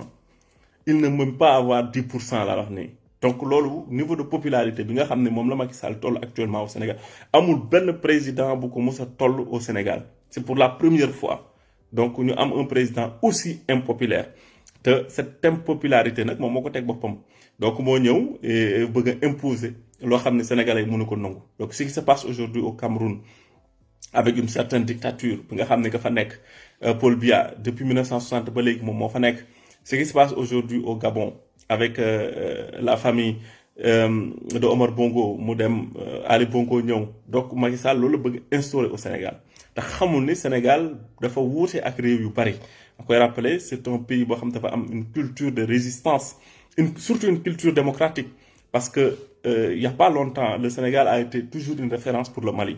Aujourd'hui le Mali est en train de décoller, le Mali est en train de prendre le départ. Et je le dis encore une fois, le Burkina ils avaient connu que des coups d'État, voilà, il y a quelques années. Aujourd'hui, ils sont en train de prendre un envol, même la Guinée à côté. Donc, tous ces pays-là, aujourd'hui, sont conscients des enjeux actuels et ils sont en train de prendre d'autres voies pour décoller. Mais nous, nous bëgg régresser. Nous bëgg wàcce, yóbbu nu 1960, yóbbu nu, je sais pas quelle année, alors que nous, on avait dépassé tous ces pays-là. Sénégal référence la woon ci élection Sénégal référence la woon ci lutte syndicale lutte politique référence la woon donc tous ces pays là dañu doon xool ñeenu ci vraiment organisation bi nga xam ne Sénégal am na ko ak ñu méngale ak les grandes démocraties parfois avec les grandes démocraties un pays boo xam ne y a deux alternances politiques Wade 2000 ñëw na Wade toog 2012 ñëw Wade dem Macky toog donc normalement ça devrait être une suite logique. Voilà, on devrait continuer dans cette même dynamique là. Mais Macky Sall dafa ñëw daal ne on arrête tout. Voilà, moi je veux intervenir indi une autre façon. Voilà, moi je vous dama leen bëgg def ay jaam dama leen bëgg def véritablement ay bàyyi ma. Donc je pense que loolu Sénégalais duñ ko nangu, on va jamais accepter chaque jour mu wax ko ne ko c'est mal connaître les Sénégalais que de vouloir tout simplement imposer cette forme de dictature. Sénégalais soo ko doon ray sax di jaar ci kaw am na loo xam ne dignité, voilà, dignité bi nga xam ne moo nekk ci moom doo ko mus a jël ci moom parce que loolu kese la am. Voilà, donc je pense que nag Macky Sall il est un peu le peuple est en avance par rapport à ses pratiques politiques. Donc les Sénégalais sont en avance par rapport à ses pratiques politiques parce qu'il a des pratiques politiques tirées du prince de Machiavel. Et ça c'est révolu. Donc cette forme de politique c'est révolu. Donc ça c'est depuis Hitler en Allemagne. Donc les Mussolini, l'ex-URSS. Donc ces pratiques-là aujourd'hui, il y a une nouvelle forme de gouvernance politique. Bo xamne mom mo xew la gouvernance participative di wax ak saw askan jigé len. Je pense que lolu nit ñi aujourd'hui les gouvernements tendent vers ça. Mais yow nga ñew ni non man damay ñëw pour mater la population, damay ñëw pour massacrer mes populations. Donc je pense que lolu man nga ko def une année, 2 ans, 5 ans mu jall, mais tu pourras pas le faire tout le temps. Mënu nek à un certain moment donné, c'est stop basta quoi. Les populations vont vous dire non, arrête. Et aujourd'hui ce qui se passe sur le terrain montre effectivement que le peuple a raison sur les manifestants parce que les manifestants ont les policiers ont fui à Ziguinchor. Les policiers ont fui dans beaucoup de localités. Parce que aujourd'hui, même l'État sénégalais n'a pas les moyens qu'il faut en termes d'armement, en termes de lacrymogène, en termes d'effectifs pour couvrir tout le Sénégal. S'il devrait y avoir des manifestations partout à travers le Sénégal, forcément, à un certain moment donné, les policiers vont céder, les gendarmes vont céder. Parce que, amuñu effectif boo xam ne mën na couvrir toutes les villes wala les communes wala les départements en termes de manifestation amul am na ay localités yoo xam ne sax amul gendarmerie. Voilà waaye da ngay dem ci soo demee ca côté fa ma dëkk Ngaye Mekhe donc am na dëkk gox goxaan yu bari ay villages yoo xam ne donc presque Ngaye Mekhe mooy am brigade de gendarmerie mais tous les villages autour de Ngaye Mekhe doo fa gis benn brigade. Nga dem yeneen dëkk également c'est pareil. Donc il y a beaucoup de localités à travers le Sénégal amuñu sax ay postes donc de gendarmerie waxuma la nag yow nga bëgg a couvrir tout un pays en termes de manifestation loolu ki la ko digal daf lay nax.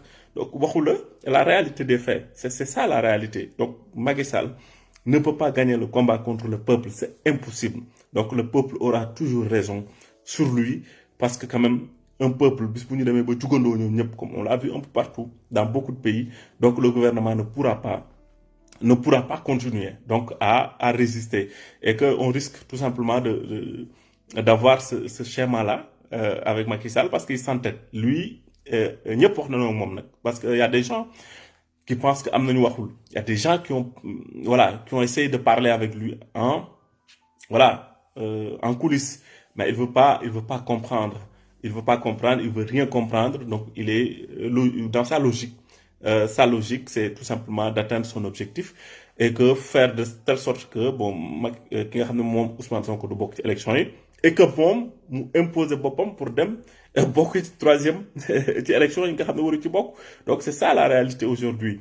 Donc je répète information par rapport ak Serigne Gueye su fekkee yaa ngi toujours en ligne et que nga bëgg a dugg, donc n'hésite pas à m'envoyer un message parce que je pense que j'aurai du mal ma am la soo ma envoyé wul message. Donc su fekkee man nga ma envoyer message, donc du coup man dinaa la jël wala ñeneen ñi nga xam ne aussi maa ngi leen gis ci chat bi ñu ne bëgg nañ intervenir da ngeen may envoyer message messenger rek messenger nga may envoyer message su ko defee ma dugal la comme ça nga mën a intervenir ci waxtaan bi. Donc Modou aussi su fekkee moom aussi mi ngi toujours en ligne di ñu déglu, donc s'il y a des informations rek n'hésite pas donc n'hésite pas à nous interpeller directement comme ça ñu woo la nga wax ñu situation bi fan la toll actuellement au Sénégal au niveau des manifestations. Est-ce que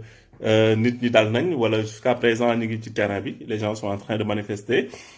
Comme ni ma ko waxee sànq, on va surveiller Ziguinchor. On va le surveiller très particulièrement parce que l'enjeu c'est là-bas en réalité. Donc lañ fa namm bëgg ko ndax dinañ ko mën a am wala déet, c'est ça la grande question. Donc moi on se pose la question et que ci ban condition la ñuy demee aussi.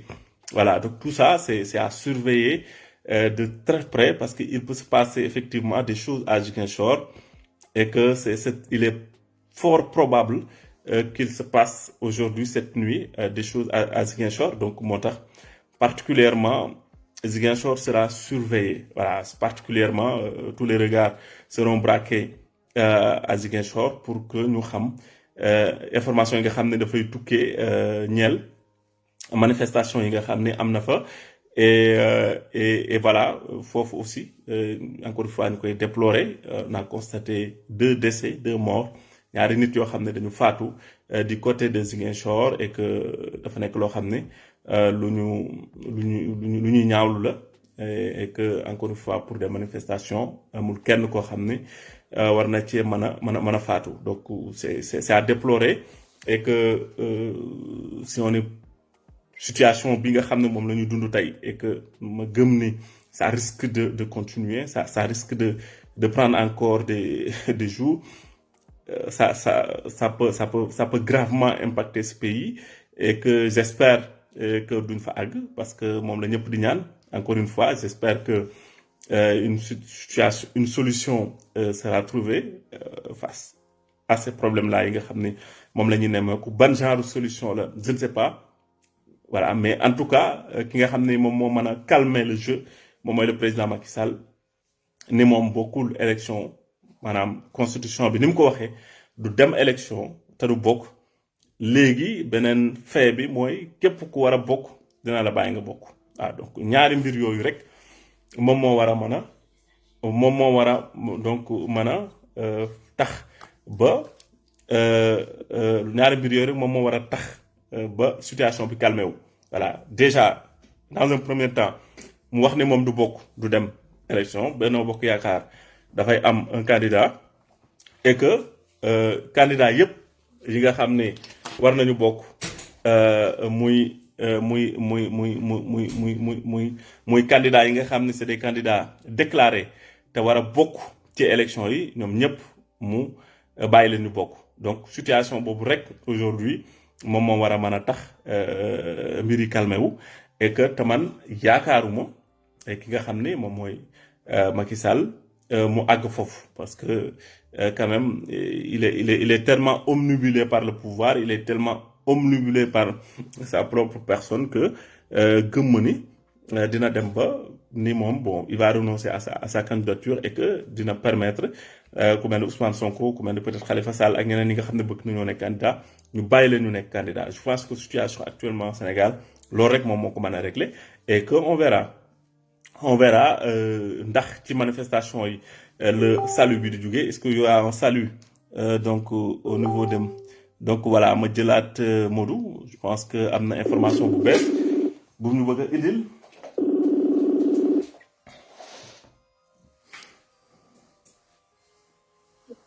Demba. waaw ñu ngi lay nuyu di nuyu suñu mbokk yi ñuy suivre à travers ASID TV ak si sa page Facebook ah. waaw.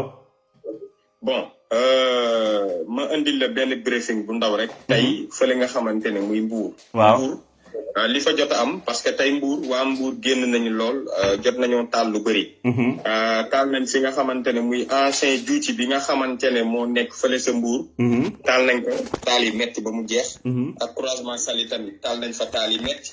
ak sortie péage Mbour bi nga xamante ne mooy génn jëm yoonu Dakar. foofu tamit ñi nga xamante ne muy manifestants yi taal nañ ko fële sa Mbour. mu doon tey si ngoon si lañ ko tàmbali ñoom boo xoolee. parce que toute la journée toutes les jeux étaient visés vers Ziguinchor c'est pour cela boo xoolee. matinal bi waa Mbour defuñu woon dara mais après midi bi lañ ko commencé. ma jot ko de source sûre mooy ancien juuti bi ak croisement Saly bi. ak péage bi nga xamante ne mi ngi dox yoon bi jëm Dakar muy péage Mbour bi tamit. foofu yëpp daanaka waa Mbour ñi nga xam ne mooy patriotes yi nekk foofu ak sénégalais yi moom laay wax sax en général parce que manifestation bi duñ ko tënk ne ñii la ak ñii waaye tamit ñoom ñi nga xamante ne ñooy nakkarlu si ni Macky Sall yore réew mi génn nañ taal foofu nga xamante ne muy Mbour ak Saly tamit Saly message moom ñu jot nii léegi tamit Saly nag mu doon zone boo xamante ne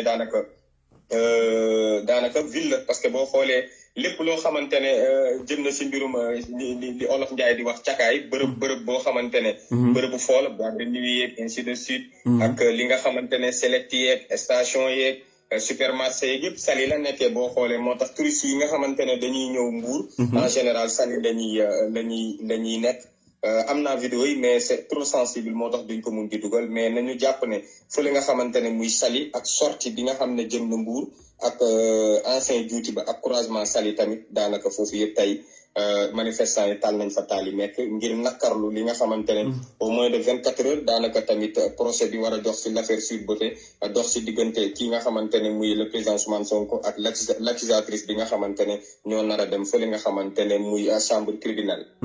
Est-ce que du côté de Mbour muy Joan Branco bokk ci avocat président Ousmane Sonko. waaw def na benn publication xam naa dinaa la ko yónnee messenger. nga liiral ko bokk internet yi si ni muy nakkarloo suba ba léegi li jot a am fële sa Ziguinchor. tout à fait ak bakken yi nga xamante ne jot na rot tey fi nga xamante ne muy ñetti bakken yi. Joan Branco doon ki nga xamante ne avocat président Ousmane Sonko la. yónnee naa la message bi sax par messenger nga lire texte bi mun ko liiral internet yi. loolu moo fi jotoon yes. D'accord mais question ma la bëggoon a poser est-ce que du côté de Mbour. ak Saly bi nga wax est-ce que les manifestations continuent wala arrêté na wala ndax ñoom dañu wuy pour le moment revenir na au calme mais loolu mi ngi ñoom sànq la ñuy doog a arrêté li nga xamante ne muy seen manifestation yi foofu sa Mbour mais pour le moment revenir na au calme mais tamit nag au calme bi fu mu toll nii dans toute l'étendue du Sénégal ñi ngi xool fi wëg suba rek ndaxte li tax tey ñiy manifester bokk na si jëm si biirum procès criminel bi nga xam ne yóbbu nañ fa chambre criminelle kii di président Ousmane Sonko moo tax tey ñi nga xamante ne ñoo farandoog moom ak ñi nga xamante ne ay sympathisants lañ génn di nakarlu si li nga xamante ne injustice bi nga xam ne gis nañ ko dañ ko teg si doddam tout à fait merci beaucoup merci ci information yi waaw texte bi gars yi mën a comprendre président Ousmane Sonko avocat bi lan la wax si texte effectivement dinaa revenir ci Juan Branco ku ma xam la moom moo bind livre boobu ñu naan coup d'état te mu ci wax ay mbir yu bari ci gouvernement français di ko wax ci ni ñu yore réew mi nekk quand même benn avocat boo xam ne quand même ni ñu ko waxee il est anti-système donc d'accord ak ni système bi doxee donc c'est quelqu'un qui boo xam ne dafay dénoncer yenn dérives yi yenn manipulation yi yenn corruption yi donc y a pas mal de choses yoo xam ni donc da koy dénoncer di ko naqarlu donc comme ni ko Modou waxee damay ñëw ci message bi nga xam ne donc du coup moom bind na ko et puis ma jëm ko lire comme man ko partager ak donc les internautes yi. Juan Branco nag c'est bokk na ci avocat Ousmane Sonko yi ci l'affaire Mame Mbaye Niang donc ci affaire diffamation yi donc moo ñëwoon pour bëgg plaider pour son candidat donc état du Sénégal refoulé ko expulsé ko pour ay motifs comme quoi que ni dafa def appel à l'insurrection ci benn message boo xam ni donc du coup bindoon na ko ci réseaux sociaux yi donc moo tax ñu expulsé ko donc loolu nag meroon na ko meroon na ci lool ba def ci ay sorties yu bëree bëri donc kooku moom mooy Juan Branco donc c'est quelqu'un boo xam ne il est très virulent ci ay waxam donc du marché ay moom donc c'est quelqu'un qui donc je vais essayer de revenir. Nous avons reçu instruction de saisir la justice internationale au moindre dérapage qui toucherait la population de Ziguinchor. Voilà. Donc jot na instruction mu ni Juan Branco parce que Juan Branco c'est stratégique. Li Sénégalais yu bari xamul mooy lu tax j'explique pourquoi les avocats de Ousmane Sonko ont choisi Juan Branco parce que musuma ko expliquer mais dafa stratégique Juan Branco parce que il fallait quelqu'un boo xam ne il pourrait porter le combat au niveau international. Donc Juan Branco c'est la personne la mieux indiquée pour pouvoir porter donc un combat au niveau international. C'est quelqu'un qui est invité tout le temps au niveau des médias français. Donc dañ koy gis ci télévision yi donc c'est un client comme on dit un bon client pour les médias moo tax dañ koy invité donc à chaque fois soo ko invité il aura la possibilité de parler du Sénégal donc ce qui n'était pas le cas avant. Donc il pourra parler de Ousmane Sonko, il pourra parler du cas du Sénégal alors que ces postes également au niveau des réseaux sociaux c'est des postes qui sont littéralement suivis donc par beaucoup de gens. Donc du coup loolu c'est un avocat qui a beaucoup d'influence donc au niveau international. Donc lui en plus c'est un avocat qui est têtu. Voilà, donc dafa dëgër bopp, c'est quelqu'un qui est voilà, donc amul lu muy ragal te dafay dem ba jeex. Donc du coup moo tax su fekkee jël nañ ko donc ci côté boobu ci lay ëppee solo mooy s'il y a des dérives, s'il y a des crimes voilà, des dérives, des bavures, donc lui il pourra porter ce genre de dossier là au niveau international. Donc cette saisine visera monsieur Sall, donc il parle du président de la République, monsieur John, il parle d'Antoine John, le ministre de l'Intérieur, et tout magistrat ou fonctionnaire ayant émis ou obéi à des ordres manifestement illégaux. Effectivement, moi, je me donne rek. Donc, face à une loi injuste, nul n'est tenu d'obéir. Donc, on en parle tout le temps, d'accord, parce qu'ils sont pas au premier plan, c'est pas eux qui donnent les ordres. Mais si, en tant que policier, si, en tant que gendarme, c'est un ordre illégal, vous n'êtes pas tenu donc de respecter cet ordre-là et que vous êtes protégé par les textes. Voilà, vous êtes protégé par les textes. Donc, lolo mo am. Donc, c'est pas parce que dans le ordre, c'est hiérarchie de ordre que ordre yoy donc wara respecter. Vous n'êtes pas obligé, encore une fois, vous avez appris un métier, donc vous êtes protégé par un métier. C'est comme le journaliste. Voilà, donc parfois on peut vous demander de faire des choses yoo xam ne man nga évoquer clause de conscience. Dans une rédaction, on peut vous demander de publier une information boo xam ne jàppoo ne lii war na ko mën a publier donc nga évoquer cette clause de conscience. Donc loolu ci métier yëpp la am surtout le métier des armées. Voilà, donc foofu dafa am ay clause de conscience yoo xam ne war nga ko mën a évoquer et que tu es protégé par la loi. Donc effectivement képp ku ñu jox ordre boo xam ne dafa illégal nga utiliser ko donc lépp lu ci am aussi donc mën nañoo jàpp ne responsable nga. Donc damay ñëwaat ak Modou apparemment am na information bu bees bu mu bëgg a indi.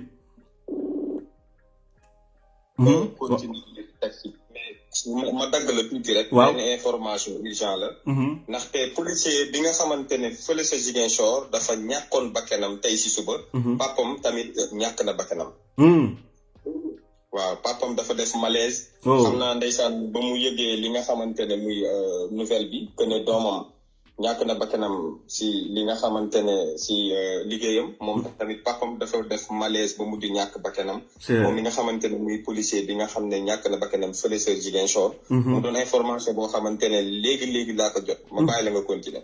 jërëjëf daal muy jëne boromam moom tamit. jërëjëf sëñ Modou donc mu yéeme trop mu yéeme lu doy waar lu doy waar muy information bi nga xam ne moom la ñu Modou jox sànq mu yéeme trop mu ne policier bi nga xam ne dafa faatu woon ca Ziguinchor ca suba ki nga xam ne moom mooy waajuram bu góor moom aussi wàcc na liggéey ci bu mu yëgee information bi que ni doomam faatu na donc mu nekk lu doy waar encore une fois du décès boo xam ne dafa lié directement ak manifestation yi mais dañ ko ci boole ndax ci indirectement donc ci la ñàkke bakkanam ci manifestation yi donc mu yéeme mu triste mu nekk lu doy waar encore une fois réewum Sénégal di ko dund ñëpp di ko seetaan encore une fois di seetaan Macky Sall ak son régime di def li leen neex nit ñi di faatu comme ni ñu koy déggee mu nekk lu doy waar loo xam ne daal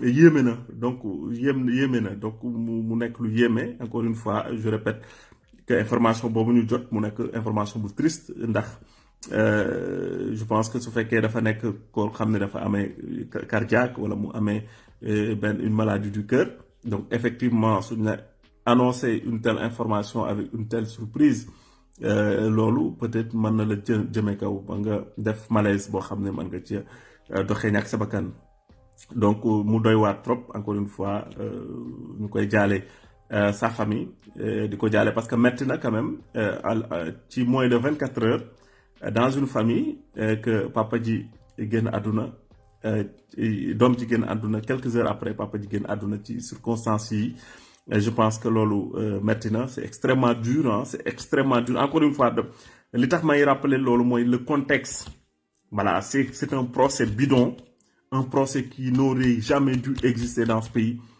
procès boobu noonu mooy tax ay nit di faatu tey encore une fois c'est un procès boo xam ne rappelé nañ ko rappelé waat ko encore une fois waru noon a génn gendarmerie voilà la personne même l'accusatrice elle a dit devant tout le monde que li mu doon wax yëpp ay fen la du dëgg c'est des mensonges on a eu toutes les preuves qui montrent qu'on n'aurait dû jamais aller en procès mais malheureusement Macky Sall et son gouvernement ñi ngi entêté wu ni par force dañuy dem procès donc lii yëpp xamuñu ñun fan la ñu mën a jëmee effectivement c'est très compliqué et que ñi ngi dem rek nit ñi di faatu problème mais xamuñu encore une fois fan la ñu mën a yóbbu ci ay jafe-jafe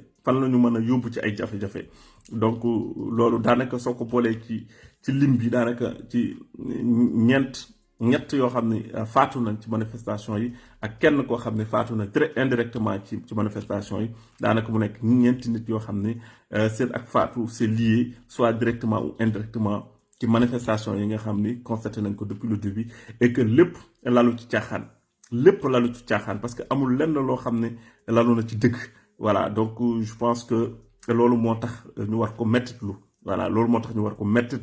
parce que ay nit ñi ngi faatu ci caaxaan lépp c'est parti ci benn fen maanaam des mensonges yoo xam ne c'est concocté des complots yoo xam ne dañ ko concocté pour faire tomber quelqu'un pour faire tomber effectivement un candidat malheureusement pour eux ça n'a pas abouti mais gis nga fi mu ñu nar a indi depuis 2021 ba léegi ay at Sénégal nekk ci ay guddi yu bët setegul Sénégal nekk ci ay jafe-jafe ay nit di ci faatu encore une fois ay ndaw je pense que loolu c'est extrêmement triste voilà et que c'est à dénoncer encore une fois donc waaw maa ngi gis di leen gërëm bu baax ci topp bi ngeen ñu topp Nogay Fall ci suba ba léegi mu ñu topp moom aussi dama ko sax waroon dugal mu wax xalaatam parce que moom Nogay dafa vraiment daf ci sonn dafa sonn ci situation bi nga xam ne moom la Sénégal di dund moom aussi xam naa ne di ci am naxaru xol saa su ne te muy ko faj sama envoyé message messenger su fekkee bëgg na intervenir ma jël ko moom aussi mu joxe xalaatam ci situation bi nga xam ne tey ji dund na ko ñu ngi koy dund boobu ba léegi ci biir Sénégal mu nekk lu metti loo xam ne sénégalais yi ñu koy dund encore une fois mu nekk ay informations yu triste yoo xam ne mi ngi bàyyeekoo ci sëñ Modou mu koy baaxee les internautes parce que je le rappelle depuis ce matin les gens avaient du mal à avoir des informations parce que la presse dafa def li ñuy wax blackout total ci manifestation yi donc man ci laa jëlee initiative ni voilà donc damay sol sama mbubu journaliste donc jéem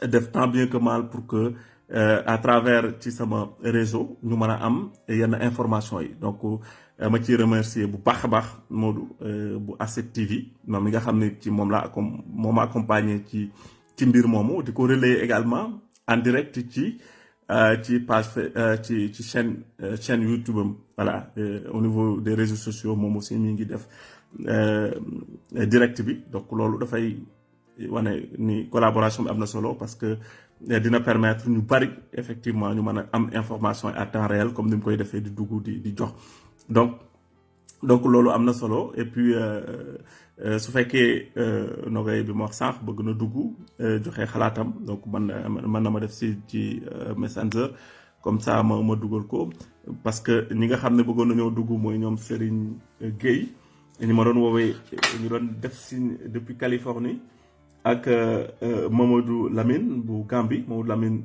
Dieye bu Gambie ak Ibrahima Khalilou Cissé waaw nañ bëgg nañ intervenir et je pense que comme que jotuma seen message j'aurais du mal à ce que ma dugal leen pour que ñu mën a intervenir donc du coup moo tax donc pour ma mën la dugal il faut nga def nga envoyer ma message messenger su ma ko jotee rek après man dinaa la mën a dugal voilà donc je pense que jotuma message yoo xam ne nit ñi dañu souhaité donc dugg ci direct bi donc voilà on est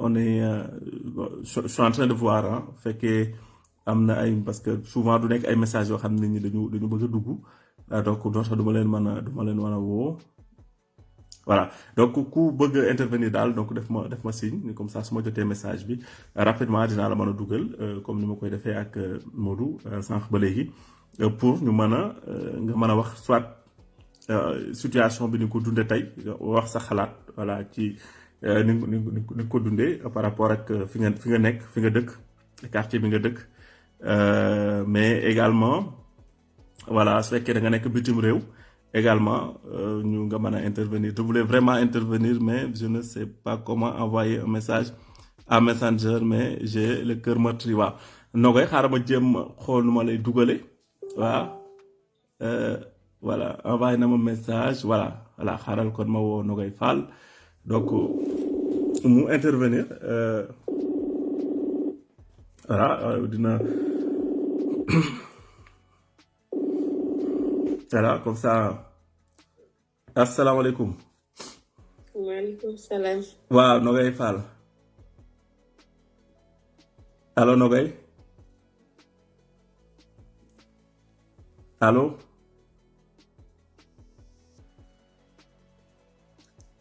allo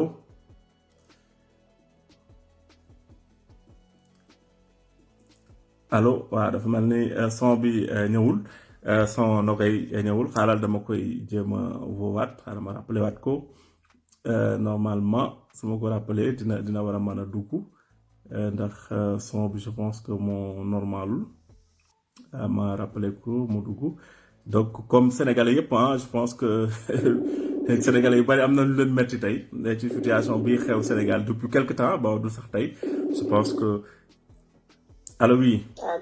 waaw ça va Nogay. ça va alhamdulilah. ça va ndaka yi tey. alhamdulilah di kontaan vraiment ci liggéey bi di kontaan bu baax a baax. ndax boo ko gisee ñëpp am lu leen metti Sénégal su ne boo heure bi maa ngi di il est 1h moins. mais kenn dafa fexe ba nelaw. li xew Sénégal dafa yéeme. li xew dafa yéeme naax fekk gi bari. ndax xam nga ni boo gisee dossier bi li may wax dossier boo xam ne dafa am certificat médical. médecin bi ni fii ndaw si toog na lu mat 24 heures. fekku la kenn. mooy yëpp wax ni li mu wax du dëgg. malgré tout ça yow nga ni dangay dem procès kon kay demoo procès dangay def li la neex. te li gën a métti ci xol complicité bi nga xam ni. moom doo comprendre. de tous les niveaux. au niveau de la presse. au niveau religieux. De tous les niveaux. Il y a une complicité avec Macky Sall ba nga naan lii lan la. ci yow xam ne c'est tellement visible. tooñ gu métti goo xam ne yow da nga jël nit ki yow daal da nga ni kii du dem ndax xam nga ni nit ñi moom lañ jox bopp. nga ni du dem et tous les moyens sont bons ba pare nit ñi d'accord ci loolu. tout à fait man Sénégal bi ma xamoon dama ne nit ñi léegi ñun àll pays de ban lañu. ñu ni dañoo pays boo xam ne dañoo gëm yàlla. ay jub lañu. ñu mën a seetaan lii de tous les niveaux nag. ñu mën a seetaan lii di ko def ñu def ko tey li nit ñi yendoo ngañ. Sénégal ba ñu gëjee dund yàgg na. boo wax mun la dundatuma ndax injustice boo xam ne Macky Sall la ngi ko nekkee. nit ñi bàyyi ko ci. sëriñ si bàyyi ko ci. journaliste yi bàyyi ko ci. moom daal ñëpp ko ci bàyyi. mu jaaxal Sénégalais yi lool gis ngeen ngañ. Sénégalais boo laal mu explose. Sénégalais boo laal mu explosé. man dama ne lii mooy la métti na. ñuy dund métti na mais nag ay jullit lañu dañoo gëm. koo wax ñu ngi julli ñu ngi ñaan. gis nga daal dañ leen di bàyyi ak yàlla ndax yow nga xam ne ñii comploteur yaa ngi taxaw di taxawaalu. ngañ de taxawaalu mu leer nañ. ñëpp xam ne ay complot la lii. ñu bàyyi suñu Sénégal gi nar a basculer ci loo xam ne benn nit ak benn clan. naar métti na mais nag lépp nañ ko bàyyi ci loxoy yàlla. xeex nag fi lañ ko fekk. nit ñi wax naan bu leen xeex ñëpp ay saytaane lañ ay naafeq lañ. 2011 fii lañu fekk. dañoo xeex ba naaw. waaw kon nag tey bu ñu gisee koo xam ne projet bi intérêt sénégalais te xam na ni lii kat bu mën naa jëriñ ëllëg nit ñi. nit ñi dañ xeex ba naaw. dañ xeex ba naaw ku ni xeex bi duñ ko xeex naafeq nga.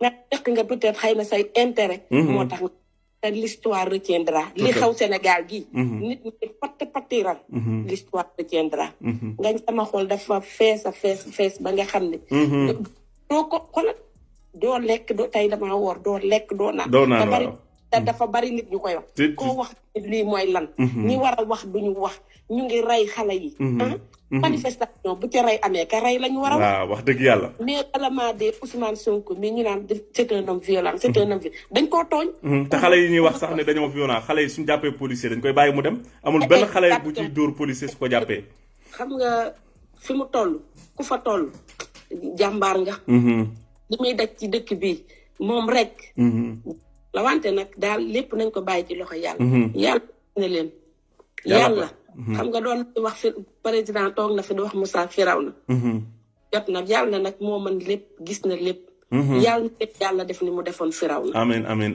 yàlla na leen yàlla def ni mu defoon Firawna amiin yàlla na leen yàlla def ni mu defoon Firawna amiin amiin ñu ngi kontaan bu baax a baax a baax merci beaucoup jërëjëf su ko defee ba nga xam ne kon yéen ci yéen la ñuy replier wu médias yi ñëpp noppi nañu il a réussi à faire tout le monde noppiloo na ñëpp tu ne comprends bien waay de yéeme na trop koo xam ne yow da ngay xam ne kii nekkul ci dëgg li muy def dëgg yow nekk ci depuis 2012 ba léegi yow nekk ci langue politique yoo xam ne ku la neex mu dem ku la neexul du dem malgré tout ça nit ñi bëgg a coller à Ousmane Sonko ni mooy l'homme le plus violent pour non c'est inadmissible kii rey kay moom moo violent ki nga xam ne day dóor ay nit ñi faatu kooku kay moo violent exactement kenn waxul ñëpp noppi ci ñëpp di seetaan mais nañ comme ñun yàlla la ñu gëm ak yonent bi nañ bàyyi lépp ci loxo yàlla dinañ ko fajal ak raakkoog ñoom rek waaw loolu tamit am na ci solo de parce que ñii ku leen bàyyi ak réew mi moom fañ koy jëmee kenn xamu ko résistance moom da koo wax xam nga bëgg démb maa ngi posté ci sama WhatsApp bu mu doon wax ni le combat se fait dans la rue ndax bu injustice ñëw yow justice boo xam ne lu la neex ay doo xoola procès Mame Mbaye Niang bu leen neex moom daal ñoom daal dee na ni ñoo moom dëkk bi ba leen neex wax ko lu leen neex def ko te dara du leen ci fekk waaw yow mën a trop yaa génn gis nga yàlla nag du loolu laa rek génn caako ne bii moom du yomb de loolu ci ñoom du yomb de bii du yomb moom ci ñoom ndax tooñ dafa baaxul te yàlla dina la jay nag yàlla gi nga boo nekkul ci yoon dina la jay nag yaa ci ne wante gis nga bu lay daanee billaay di nga xam ne yàlla rek mooy yàlla. dëgg la muy tëgg complot bi mu leer naññ àddina bi. leer Sénégal yi. ñu nar a dugal Sénégal ci guuta. bi yàlla na leen yàlla mbugal. amiin yàlla na mbugalum yàlla wàcc ci seen kaw. amiin ndax lépp ñoom la ci xale bu ndaw boo xam ne. maa ngi ko gis tey ñu ngi ko melal ni poupée. def ko di xale bu ñu. manipuler ko. nga nekk ci snap yi. mel ni di naqaral Sénégal yi. presque ñaar fukki doomu aadama faatu nañ ci. un enfant de 20 ans. nar a brûler ce pays ba pare di naqaral ci Facebook bi nit ñi. di leen ñaawal. ñu encouragé ñuy naafeq koo ci déglu rek sa xol bi jeex. un viol avec certificat médical mu leer nañ. maa luy leerati. vraiment lépp leer na. wante nag yàlla moom gis na lépp. yàlla nañ leen bàyyi ak yàlla defe naa ne nag lii seen conscience lii ñu nar koo dund ba deewaale ko. defe naa ne day ku di jullit war a tiit ci ñoom wante nag ñoom moom seen jullit moom noonu la rek moom. ndax jullit koo xam ne noonu la. ngañ pour bañ a yàgg ci ligne bi. maa ngi lay jaajëfal. maa ngi lay jaajëfal bu baax ngeen continuer liggéey bi. jaajëf merci beaucoup jërëjëf. yàlla indi jàmm ci Sénégal. amiin nar a taal Sénégal yàlla na la yàlla taal. amiin amiin. nar a indi musiba ci Sénégal yàlla na ko yàlla wàcce ci sa kaw. amiin amiin amiin. waa kay jaajëf. amiin amiin jërëjëf Nogay. jërëjëf merci ñu ngi lay nuyu bu baax di la ziar di wax ne rek fi mu waxee gis nga xol la waxee parce que sénégalais bu wax rek xol lay waxee parce que sénégalais yi comme ni ma koy waxee ñoom ñëpp dañoo sonn dañoo tay comme ni mu ko waxee daanaka pour ñu lekk sax problème la ñoom ñëpp stressé wu. donc boole ko jafe-jafey àdduna Sénégal metti dund gi cher lépp jafe transport bi cher nga ñëw tegati ci yeneen fitna bëgg leen di leen bëgg a rey ci ay fitna yu dul jeex je pense que sénégalais yi sonn nañ tàyyi nañ damm nañ te ku wax rek nga sentir ko ci xolam nga xam ne xolam jeex na nga xam ni vraiment sonn boo xam ni ñaani sax ci xol bi lañ koy tibbee voilà ñaani sax ci xol yi lañ koy tibbee Macky Sall sonal na réew mi sonal na waa réew mi sonal na waa Sénégal donc loolu moom je pense que c'est un sentiment partagé tous les Sénégalais sont convaincus que nitu fitna la voilà nitu fitna lu nitu jàmm ndax ba mu fi toogee ba léegi fa la Sénégalais yi noppee am jàmm donc comme ni ma ko defee ak effectivement ak Dogay képp koo xam ne effectivement bëgg nga dugg ci biir live bi joxe sa xalaat parce que il s'agit de ça en fait en réalité parce que Sénégalais yi instant bi amatul sax fu ñu waxee parce que soo bindee sax ci Facebook def benn commentaire bu ndaw nga gis waa police ñëw wala waa gendarmerie jël si la donc même li la metti non seulement mënoo manifester pour naqarlu ko waaye mënoo sax bind sur les réseaux sociaux pour naqarlu ko parce que loo bind rek léegi ñun la appel à l'insurrection donc ñëw jàpp gis ngeen Oustaz Assane Seck mi nga xam ne jàpp nañ ko tëj ko ci prison bi ndax déclaration mu def te waa Benno Bokk Yaakaar yi chaque jour suñu xëyee def déclaration bu gën a grave boobu donc képp daal ku farewul ak moom Macky Sall donc lépp loo def ak lu mu tuuti mu jël tëj ñaata nit actuellement ñoom ñoo nekk ci kaso bi te lépp di ay délit d'opinion loo wax ci média wala loo bind ci Facebook mu jàpp tëj journalistes yi nga xam ne lépp loo wax mu ñëw jàpp tëj foofu la ñu toll aujourd'hui actuellement au Sénégal ak Macky Sall donc terreur bi nga xam ne teg na ko à Sénégalais yi ak coono yi nag Sénégalais yi rek ñoom ñoo ko mën a dindi seen bopp parce que li ñuy def ñi yëpp loolu kese moom moo tax ñuy def parce que dañoo bëgg nag vraiment moom suñu bopp jëlaat suñu réew parce que suñu réew nag ñun ñoo ko moom te réew nag soo ko moomee bokk te da ngay jël la nga moom donc xaaral ma jëlaat sëñ Modou mu ñëwaat ci xëy na information bu bees boo xam ne bëgg war nañu ko indil par rapport ak situation bi xew actuellement au Sénégal waaw.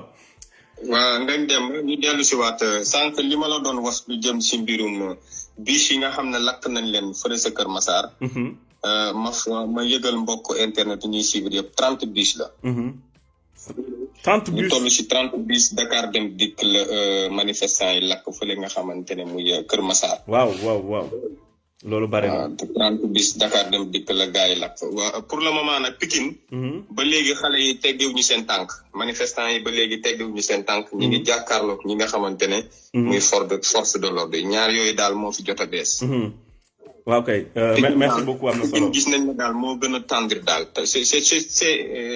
c'est trop tendu daal. Pikine depuis si ngoon ba léegi Pikine daal moom kéemaan la. gars yi bàyyeeguñu. non pic moom beneen biir la moom. mais à part loolu mooy 30 bis yi nga xam ne lakk nañ ko fële nga xamante ne Dakar Dem Dikk 30 bis Dakar Dem Dikk si seen parking ba fi ñuy gaare seen arrêt ba fa leen ko fekk lakk lépp.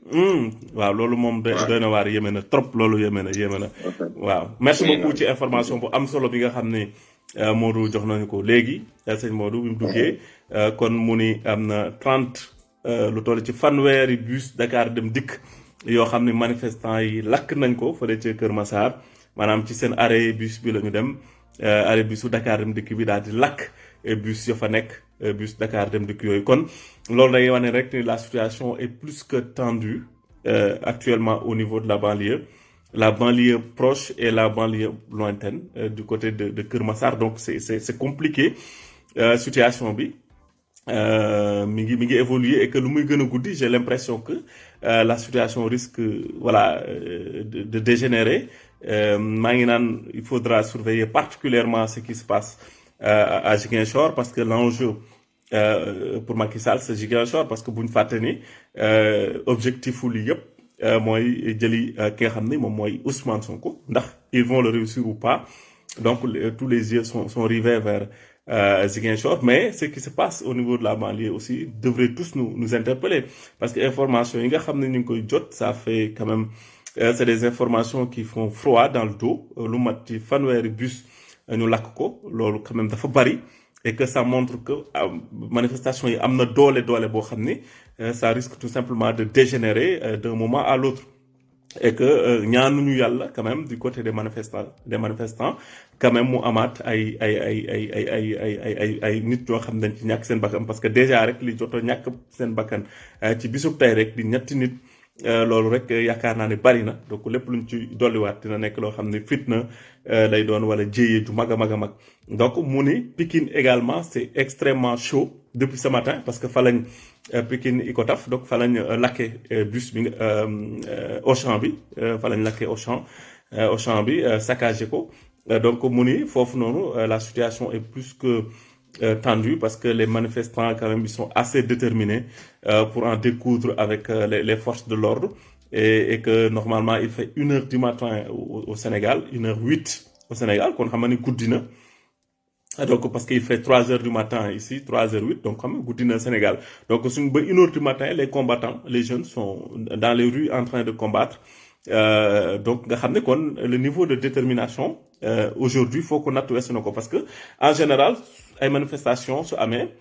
presque 21h 22h dootoo gisati kenn les manifestants yëpp dañuy disperser wu dem mais là actuellement bon puisque on nous parle de beaucoup de manifestants au niveau de beaucoup de localités au niveau de la banlieue donc ça veut dire que donc il y a un niveau de détermination boo xam ne bu doy waar la boo xam ne mi ngi nekk ci côté manifestants yi et que bon lii aussi day wane que ni ils sont quand même assez motivés pour dire stop à Macky Sall pour dire non à Macky Sall donc loolu lay wane aujourd'hui en tout cas cette détermination là di déplorer encore une fois tout ce qui est perte en vies humaines parce que c'est toujours déplorable et que yu mel ni su amee fi source bi jógee ngay xool maanaam lan moo ko undu lan moo waral lu mel ni pourquoi nit ñi jug di manifester ba faatu ci donc benn acte boobu noonu su amul woon suñ ko posé woon xëy na situation bi du agsi fii donc situation bi du agsi fii donc loolu la je pense que effectivement instant bi bon guddi na et que xam naa ni waa 1h du matin jot na man 3h du matin jot na fii effectivement donc dama leen di jox dig daje rek donc loolu moo doon dernière information yi nga xam ni bëgg naa ko partager ak yéen parce que j'avais même pas prévu de faire plus d'une heure tey ci kii bi mais bon soo xasee ba commencer puisque détermination bi ngay àndal yow tamit donc cette volonté de donner des informations aux Sénégalais de participer à cet enjeu parce que ñun ñëpp ay Sénégalais lañ te ku nekk bëgg nga participer ci mbir mi def ci li nga xam ni moom nga ci war a def ak fépp foo mën a nekk ak fépp foo mën a féete donc moo tax man daanaka duma ci tay 2h 3h du matin jot na waaye mën naa toog di wax ba suba ndax Sénégal ci boppam moo ñu ñor te Sénégal su wootee nag képp koo xam ne da ngaa laaj da ngay ñàkk voilà donc Macky Sall loolu la xamul ci cette nouvelle génération là de jeunes yi nga xam ne Sénégal li mu leen jaral amul lu leen ko jaral ci àdduna donc te gëm-gëm rek lañ ciy demee seetuñu ci lenn bugguñu ci dara voilà donc bugguñu ci dara donc moi je pense que il a affaire à cette génération. C'est une génération éveillée, c'est une génération déterminée, c'est une génération décomplexée, surtout décomplexée. Fallait un politicien, fallait un borom alal ku sàcc alal ñëw ci seen donc c'est des gens yoo xam ne dañu décomplexé boo xam ne ba politiquement parlant léegi amatul lenn loo xam ne mën nañ ci am complexe donc loolu dafa am solo donc on va continuer à garder cette détermination pour faire face à Macky Sall parce qu'on en a besoin. Plus d'énergie, plus de courage, plus de volonté, plus d'envie pour que les gens ñun moom lañ bëgg ci réew mi ñun ñëpp ñu mën ko am parce que c'est important encore une fois. C'est important parce que réew mi moom ñoom ñëpp dañuy dem bàyyi ko fi ñëpp dañuy dem bàyyi fu kon ñi koy dese nañ ko dese ci anam bu rafet te loolu c'est à nous de garantir ça donc suñ ko garantirul rek kenn du ko garantir donc il faut qu'on soit encore une fois plus que jamais déterminé ku ne pàcc ba nga ne.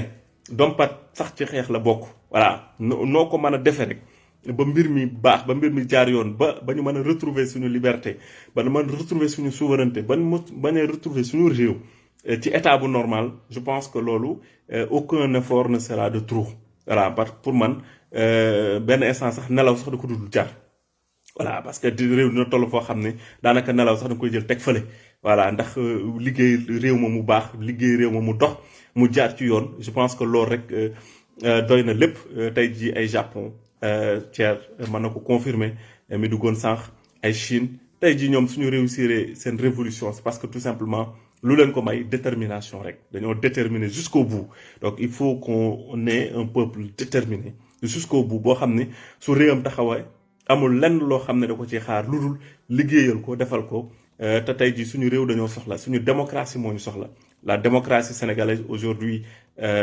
est à un niveau très très bas à un niveau pratiquement mën naa ne laal na suuf donc ñun nag il faut bala muy gën a taq suuf il faut ñu gàttandu ko téye ko ba mu àgg donc téye boobu nag ku ne noo ko mën a defee rek ak foo ko féetee rek soo ko defee yàlla suñu borom mën nañu ci dimbali encore une fois comme ni nga ko waxee réew la moo xam ne nit ñi ñu bari en tout cas ñu ci ëpp gëm nañ yàlla donc te destin am na destinée am na kon yàlla suñu borom dafa musa suturaal Sénégal nag waaw dañoo musa suturaal heure bu ñu demee ba ñëpp ni réew mi day basculer définitivement rek yàlla suñu borom ñëw ak ay mbiram daal ñuy wan yoon woo xam ne ban ca jaaree ndeysaan mbir yi dafa defaru kon yaakaar naa ne yàlla suñu borom mi nga xam ne dara tëwu ko dinañu wan yoon wi nga xam ne moo gën te yaakaar naa ne yoon wi ñu nekk pour sauver le Sénégal mooy yoon wi gën yàlla na ci yàlla doole ñun ñëpp may na ci kàttan ak énergie ak wér ak boo xam ne nañ ko mën a taxaw ba li nga xam ne ñun moom lañ ci bëgg ñun ñëpp ñu mën ko ci am en tout cas di leen jaajëfal yéen ñi nga xam ne yéen a toppoon direct bi ce matin parce que puis mooy 3e direct bi nga xam ne def naa ko tey donc pour essayer un peu de pallier le manquement de certains médias c'est pas évident c'est un peu difficile mais bon def nañ ci liñ ci man et que xëy na peut-être am na njariñ ci ñi nga xam ne ñu ngi doon topp saa su ne donc di leen jaajëfal bu baax a baax di leen nuyu kon di leen jox dig daje xëy na demee incha allahu rabbi peut-être su ko évolution mbir yi laajee donc ñu ñëwaat aussi jéem a defaat donc le même travail bi ñu def tey toujours rek intérêt bi nekk maanaam leeral joxe ay information ba ñi nga xam ne tey jii ñoo nekk ci au niveau de la diaspora wala nekk seen kër wala nekk Sénégal ñu am ay information yoo xam ne leen ko mën a baaxe ñu partagé ko kon di jaajëfal gaa yëpp ñu nekkoon ci live bi mënuma lim ñëpp donc